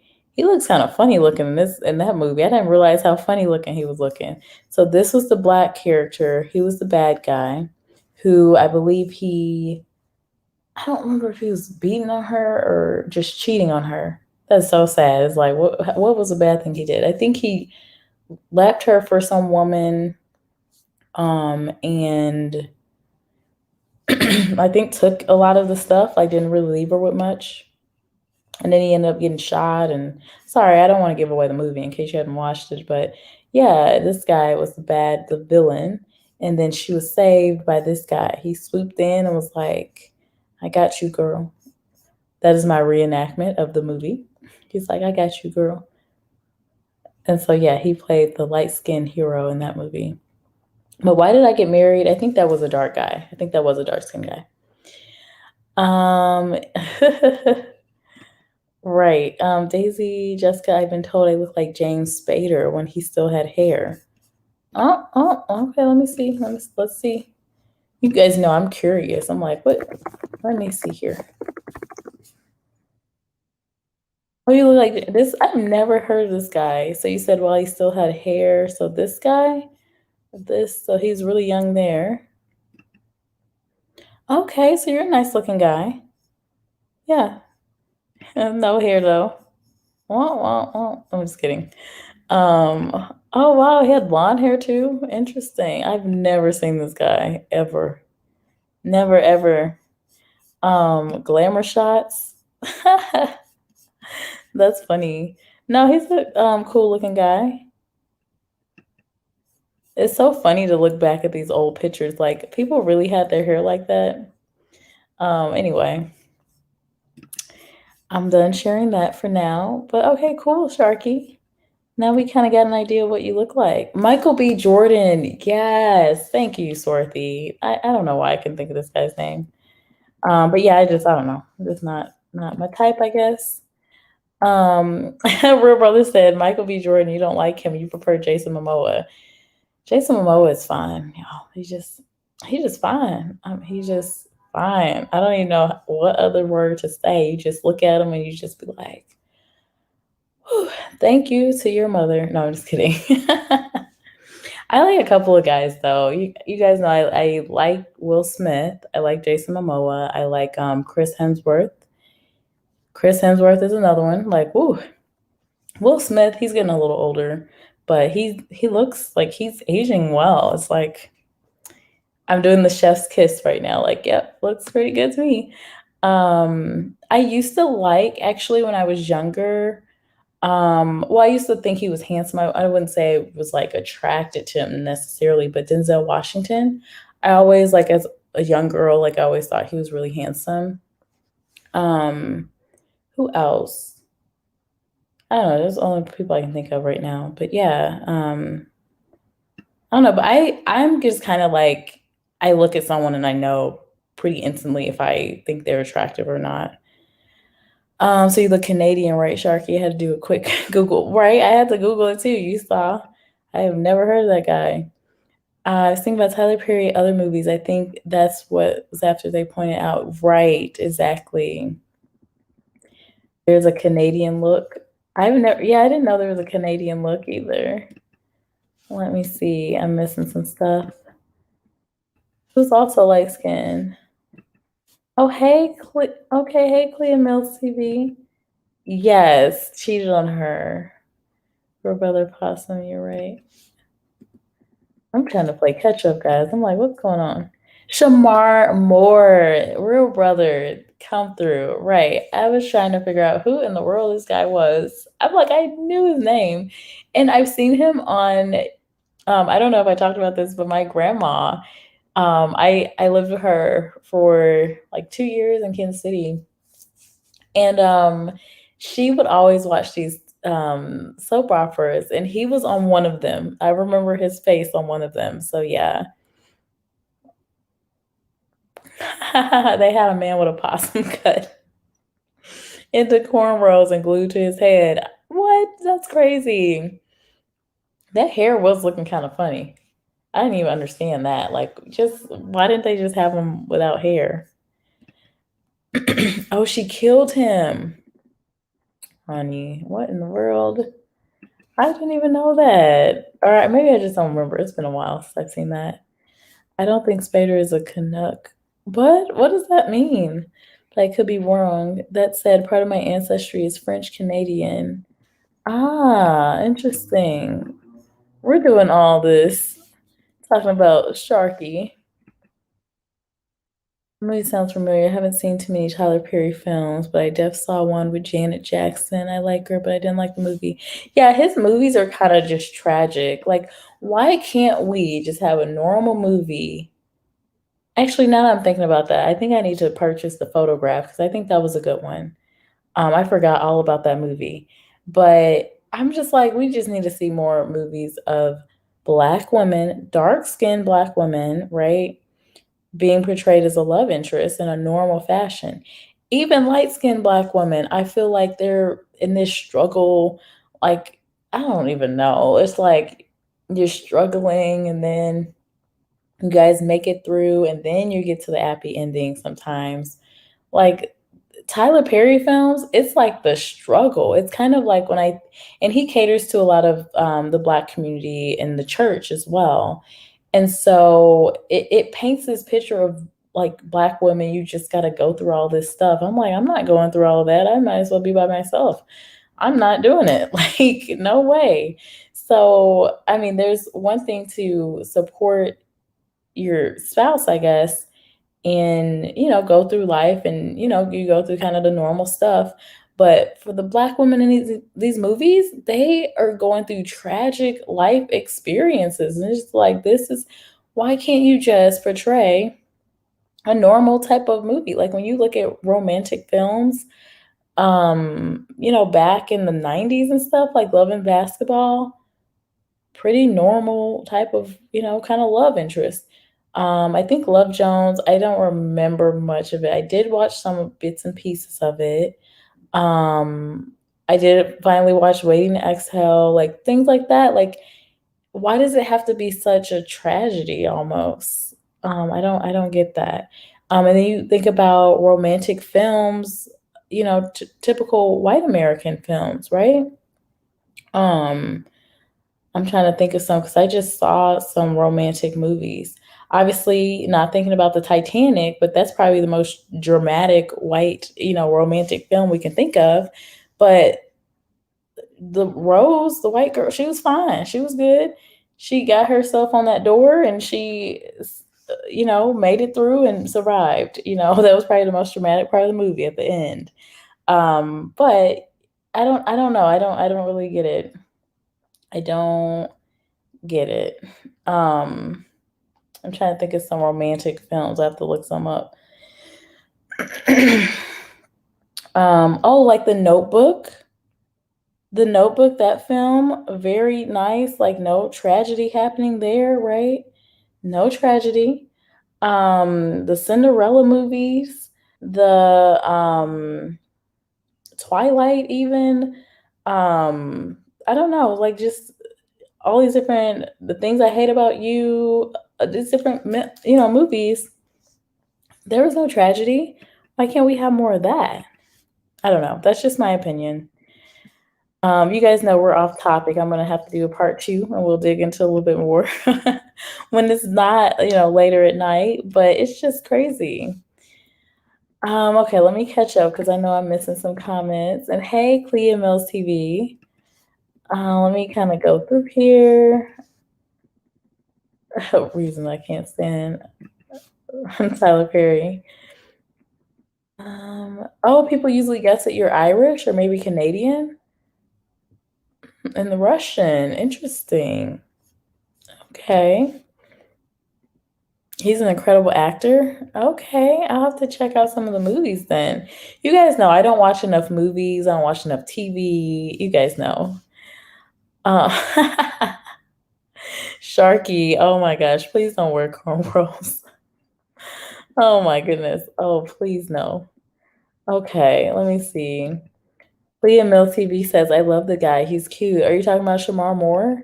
Shamar Moore is handsome. Yeah, he's handsome. With those braids though, definitely not my type. Looking at that, but with the clean cut, I would say probably yeah. I have to see. I have to listen to the voice and everything. There's a lot that goes into my like if I find them attractive. Like with Will Smith when he was on Fresh Prince, not so attractive. But like Bad Boys, yes, and going on from there, attractive. It's more sometimes the persona as well as the voice. Height is definitely a big thing. But yeah, Denzel classic. Oh my goodness, JMJ. I personally want to thank your mother. Well, that is such a sweet comment. People say I look like her, so thank you. No, actually, some people think it looks like Trump. What? It's better than that in real. Your hair looks like Trump. Oh goodness. Oh no, please don't say that, Sharky. You know what? There's this meme going around with Trump wearing a beard. Erica Williams, if anyone watches her channel in here, I follow her channel because she shares some good information. But she posted this picture of Trump with a beard. Y'all, he actually looks better. You guys remember when people did Obama with the beard and people were like, "Oh, they look better." I don't know. Men actually I so sometimes men do look better with a beard. But yeah, you just made me think about that. Ron Isley. Guys, if you're dating, keep your women away from Ron Isley. He turned into a whole problem. I don't even who is that? Who is that, y'all? Let me look him up too. Y'all, I don't know who these people are. Okay, let me see. Ronald Isley? Is that who you're talking about? This man? What? Wait a minute. This who y'all talking about? I'm gonna show y'all what I'm seeing. I'm like, what are y'all talking about? This guy? Oh wait, am I showing? Is this who you guys are talking about? Oh, wait a minute. How old is he? I remember seeing like a video of him. He would always be in I'm not even gonna say this guy's name because YouTube may shut me down. But a famous singer that will be unnamed. He was, in songs with him. Huh, interesting. You're saying hide your girl from him? He's coming for people's girls? What? I mean, he looks nice. Clea Mills TV says, I love Denzel all the way. George Clooney. Oh my goodness. Yes, George Clooney when he was a little bit younger. Yes. Idris Elba. Yes, for sure. The older guy, I think he is like, yes, yes. Good list, Clea Mills TV. That is a good list, girl. Let me see here. Ron is Mr. I'll take your girl. Oh my goodness. Best part of photograph was a flashback. The writing for present day was terrible. Well, I'm watching that movie because I need to support that. Hola, House of Yorks. Welcome in. Nice to see you. Hello, hello. Okay, let me skip through here. Ah, so they said, take my black card. I have never seen Love and Basketball or Love Jones. Oh my goodness. Well, I can't really talk about the Love Jones because I haven't really seen the full movie. But Love and Basketball, Swarthy is such a lovely movie. It's very cute. You have to watch it. You have to watch the movie. All right, let me stop sharing Ron Isley. Y'all like, what are we talking about? I'm gonna share something else here soon. Guess he just wants to be different in the process. He forgets what he's instilling in people. Right. So here's the thing too. And Malcolm, you guys know, Malcolm X said it, well, I don't know his exact quote, but he was basically saying that media is very powerful, very powerful. So these folks that are in media, they have to be careful. Everything has an impact. I think about music and media. Eminem, right? Eminem, music and media. These are huge, very impactful. Music, very much on even a subconscious level. And, people have been talking about rap music and, what is the impact on people. Any music is impacting people because it's kind of like why people will pay money for these videos or audio recordings of people saying through the night, you are wealthy, you are beautiful, You are blah, blah, blah. Like, you are this, you are that. Those positive affirmations, and why people say, write positive affirmations, say positive affirmations, listen to positive affirmations, because the power of words, they go out and work for you. Now, when you also add in music, a lot of times you're listening to the music and you're not really paying attention to the words that are being said, the main words being said. There's even like words that are said in a softer tone throughout the music. People kind of ad lib different things in there. Like, I remember Diddy sometimes would just on a song, Diddy or whatever, or DJ Khaled. He's a prime example. DJ Khaled, like people say random things just sporadically in the music, or you hear these remixes and multiple people are saying all these different things. You don't catch everything, but all of those words are powerful. And so when you're listening to songs, and I don't know if you guys do this, but when I hear a song for the first time, I'll replay that song. I'll replay it and replay it and replay it if it's something I'm really into. And I'll listen to it and I'll vibe with it for a little bit, and then I'll move to something else. But the same, with media, very powerful, because not with media, you're now including words and images. So two powerful things. So when you look at Tyler Perry and the Lee Daniels of the world, we need them to really realize what's the implication of this film you're making. And what we can do as a community is, if we see that something is not for us, it's not positive for us, right? Even if it's, everyone else is talking about it, or, big media is saying we should watch something, we have to be the ones to say, no, we're not doing it. We're not supporting this, and hold other people accountable. We have to hold people accountable. I say this a lot, from church to business, we have to hold each other accountable. That's really a show of love. When you don't hold someone accountable, like in your family, even when you stop holding people accountable, it takes away from them. It doesn't do them justice. I know, right? House of York, missing out on these movies. Oh my goodness, I'm missing so much. I must be very young. I'm not that young, guys. Why did you say that? Let me see here. I guess he just wants to be different, and in the process he forgets what he is instilling in people, right?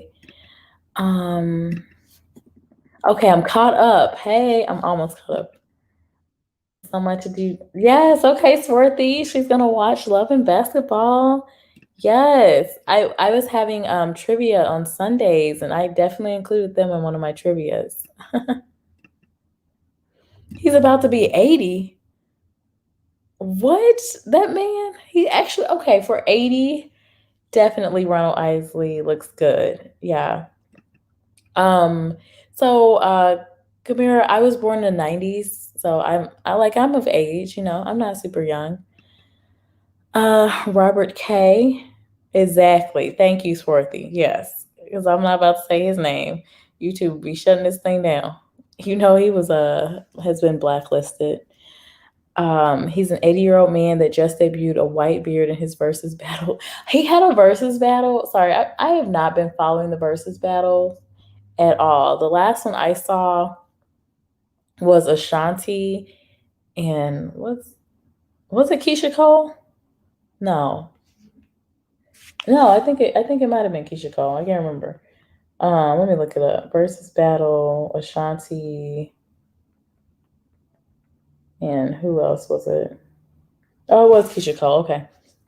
I never really listened to Keisha Cole as much. She had some good songs. She had some hits, but I didn't listen to her so much. But yeah, that was the last one I saw, and I was like, "What is this?" I was literally watching it like,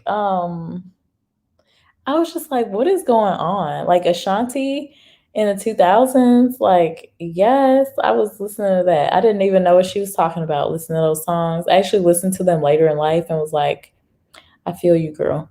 But as a kid, you don't really know what these people are talking about when they're talking about love and things like that. But that versus battle, mm-mm.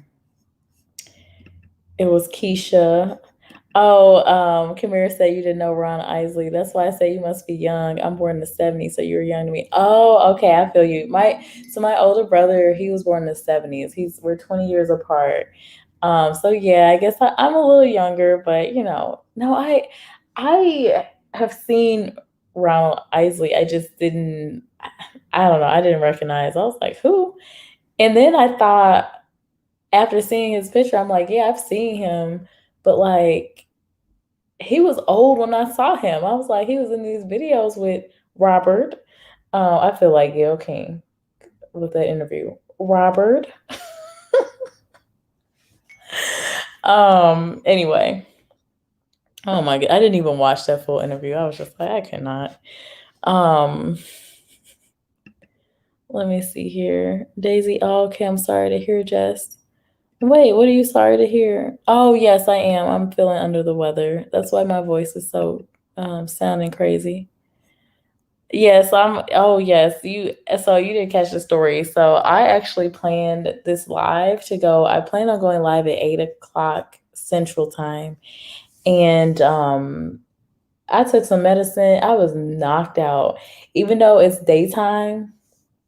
I was not. I took that medicine, and I was like, I'm just gonna lay down, probably sleep for about an hour, and get up and get ready for the live chat and everything. There was a couple of things I wanted to look up, but yeah, that took me out. I was knocked out.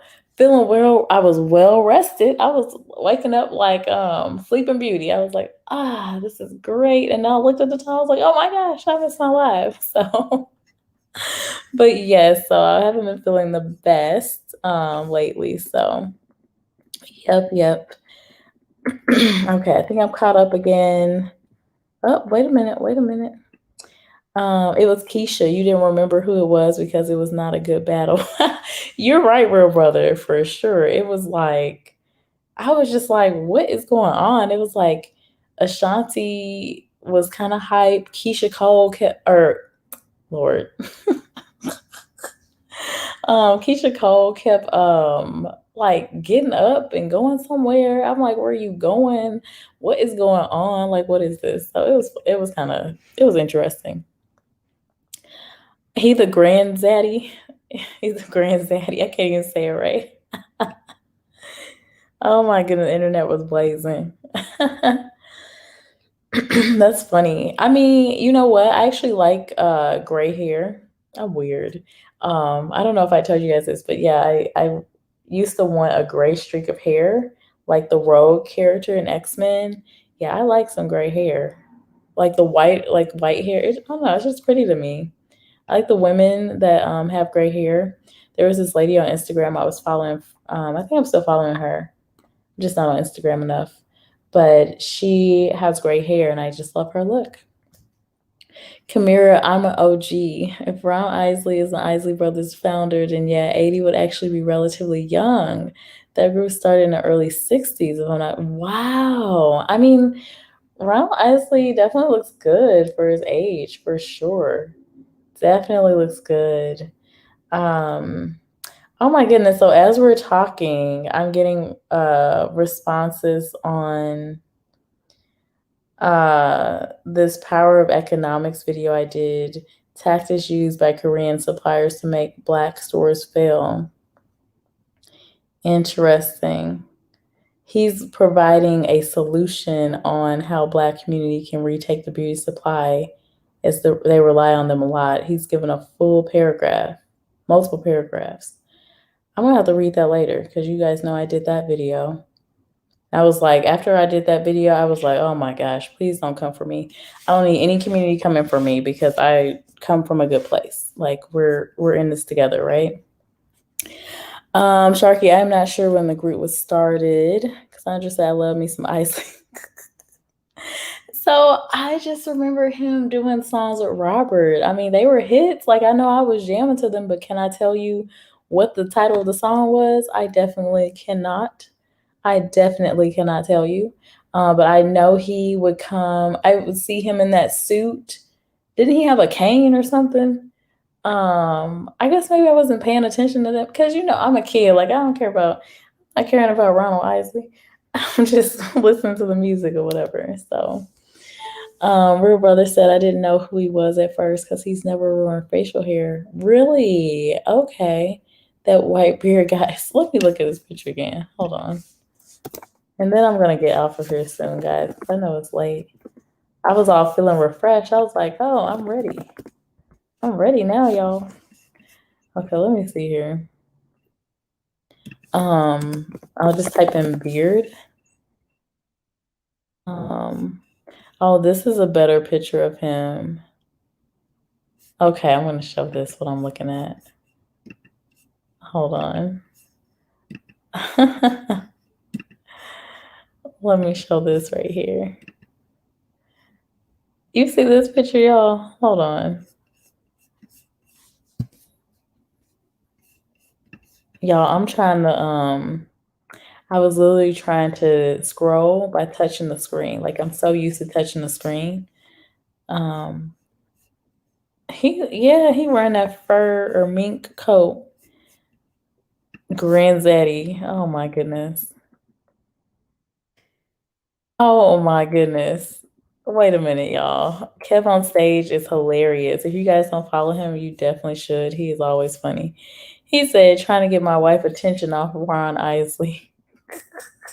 Oh my goodness. Stop. Oh my goodness. Okay. Okay. Okay. Look at that. Okay, he looks nice in that picture. He does look nice in that picture. Okay, y'all, I'm about to become for somebody granddaddy. I'm kidding. How'd your granddaddy? I'm just kidding. Halfway kidding. Um, I cannot even. Y'all, I'm not on the internet enough, clearly. I am not on the internet enough because I'm missing all of this. Um, Swarthy's talking about take notes, real brother. Oh my goodness. Hey, Miss Full Roller, what's up? The Isley started in the latter part of the 1950s. Oh my goodness. Wow. You know Miss Full Roller, she don't play. She is on that music. She knows that music and the history. I see you, Miss Full Roller. She came in here like, here are the facts. Let me tell y'all something. Let me tell y'all. So Real Brother says he has about 3 albums with Kells, in which he gets his woman took by him in every song. Oh my gosh, that's funny. Kells wrote all those songs though. Okay. So he even knew that he was Mr. Steal Your Girl. That's funny.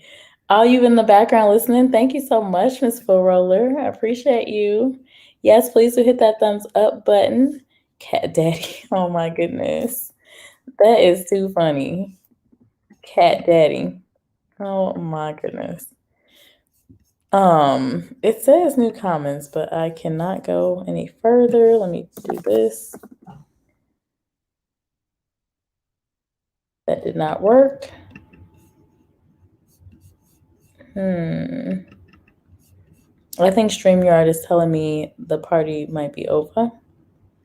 I don't know yet. Well, let me do this. Since I can't pull up the comment, I'll just look on here. Look on my iPad. See what y'all talking about. So I see comments in here. Sharky said Miss Sarah, and yes, that's insane. I just Googled it and they technically started in 1954. A lot of people forget that Jimi Hendrix played guitar for the Isleys. Interesting. Cassandra said he looks better now with the beard. He does look nice with that beard. I will agree. I know him, but did not know that was his name. Yeah, because I knew him. I had to see him to see who you guys were talking about. But yeah, I definitely knew about Ronald Isley. Yes, real brother. Yes, we were so close to having the channel monetized. You guys know that is the goal at the end of the day.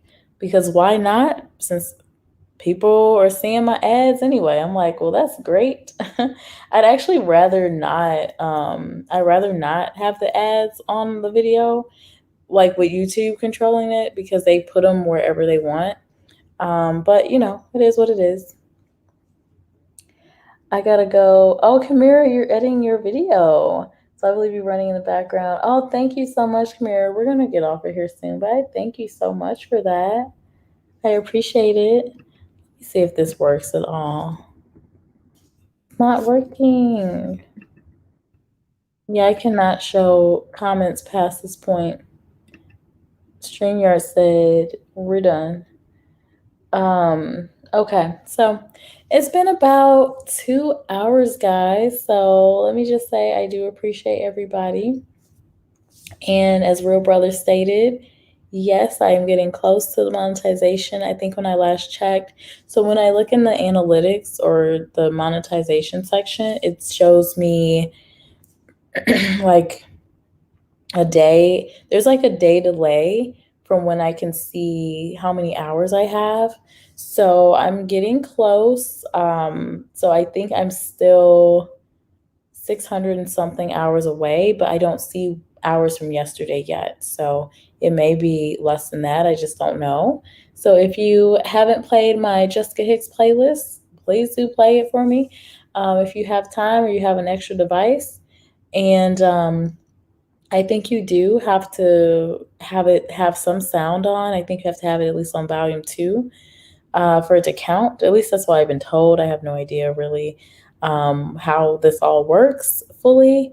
But yeah, if you have the time, you want to just check out some of my other content, please do.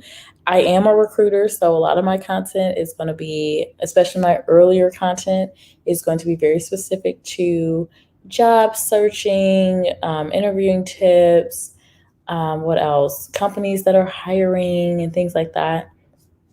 But as of late, I've been having, since including StreamYard, I've been, including these live chats where we just talk about different issues, different topics, and things like that that come up. So yeah, just feel free to check out some of the content. Obviously, please don't feel obligated to play the full playlist, but whatever you can play.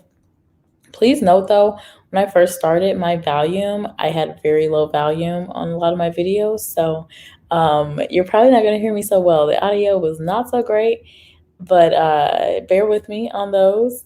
And yeah, I just wanted to say that. And then thank you again for being here. I'm going to go ahead and close out, but let me quickly see what my topic is for tomorrow so I can share that with you. And hopefully I am on time. I'm still gonna take that medicine because I do feel better. I'm slowly feeling better. Miss Full Roller and I think JMJ, Miss 100 Rounds, you guys had shared some tips. So on like what to drink, and I have been drinking lemon tea, and I've included like things like ginger and uh just a bunch of different stuff, to be honest, in these drinks. So we'll see what happens.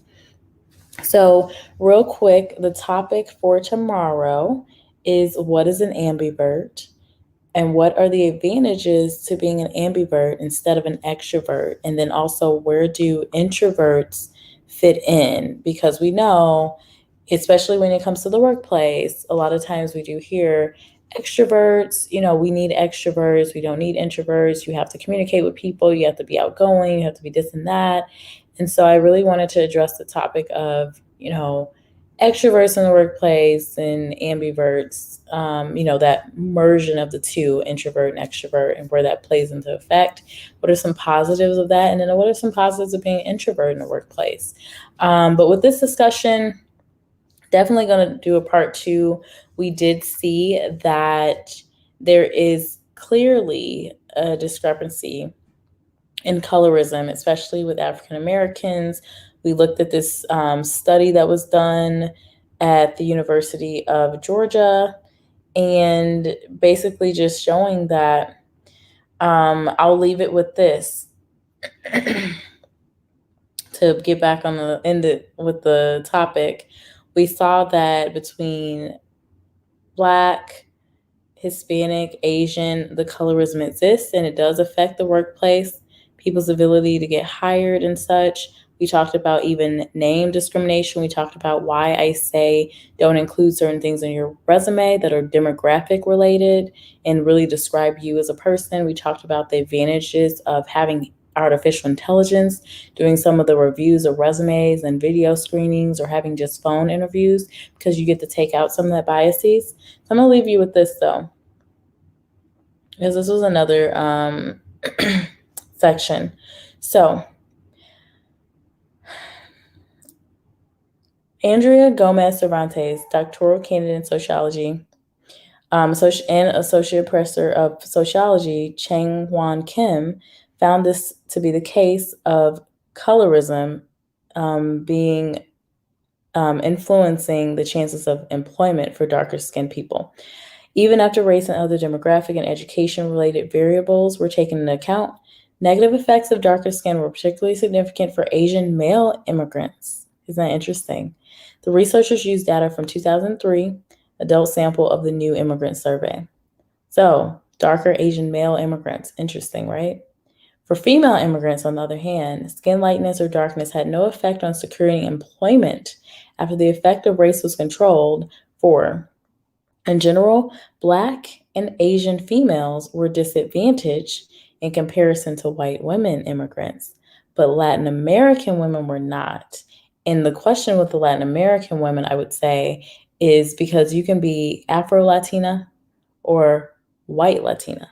So it doesn't always affect people in the same way. So that's their colorism issue there. So the closer to the whiteness you are, you can definitely be a white Latina and you still say you're a Latina.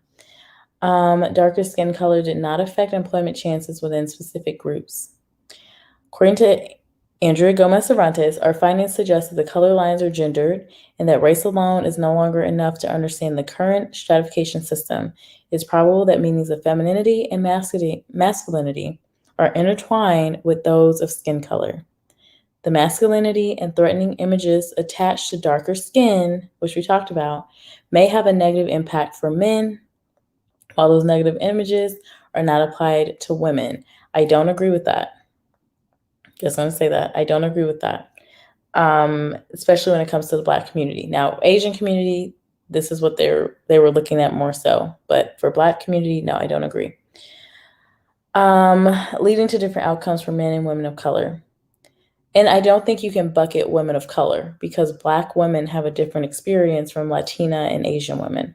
So I don't think you can just bucket them together because it is a different struggle, right? Cervantes emphasized that the racial composition of the U.S. is increasingly wider than Black and white. That's true. Most new immigrants come from Asia and Latin America, which another thing I have an issue with. Why don't we have as many immigrants from Africa? Just putting that question out there. Census predictions indicate that by 2050, white people would be just 46.6% of the American population. By 2050, they said, while racial minorities will more than double. We don't like that word minorities, but that's what they're using here. Because with those averages, that's not a minority. And in the world, we're not a minority. So that's, you guys know I don't like that word. The Black and white racial divide may no longer fully predict the experience and opportunity of those who do not neatly fit in the Black-white economy. The labor market experience of dark-skinned Latin American and Asian men is much less favorable than that of lighter-skinned men from the same racial groups. It is also important to look at how gender interacts with skin color, as the interaction of gender and skin color may significantly shape people's life chances and opportunities. So that was presented in 2015, the effects of skin color on immigrants. So that was like a sociological study. We'll get more into that in the next video. So I got to do a follow-up, but we'll get more into that. So we're looking, comparing the Asian community, Latina community. We didn't really talk about the Latino community much. And then also I did want to bring in white people. Where do white people fit in? Because I do see a different type of, I don't want to say colorism, but just like what is attractive and things like that and what's expected of them sometimes. And it's actually a reversal. being too pale, being a ginger, some of these, things that I've just noticed I do want to have a discussion on. So we'll talk about that in a future video. And then again, tomorrow I'm going to be talking about ambiverts, extroverts, introverts, and where does that fit into the workplace? What are the disadvantages? What are the advantages? So I'm going to leave you with that. Thank you guys for bearing with me with my voice. And of course, also bearing with me as we went into the tangent about everything else, right? I hope you all have a great night. And I will see you tomorrow unless something happens, unless I sleep through it. Knock on wood, that does not happen. And have a good night, lovely people. Bye.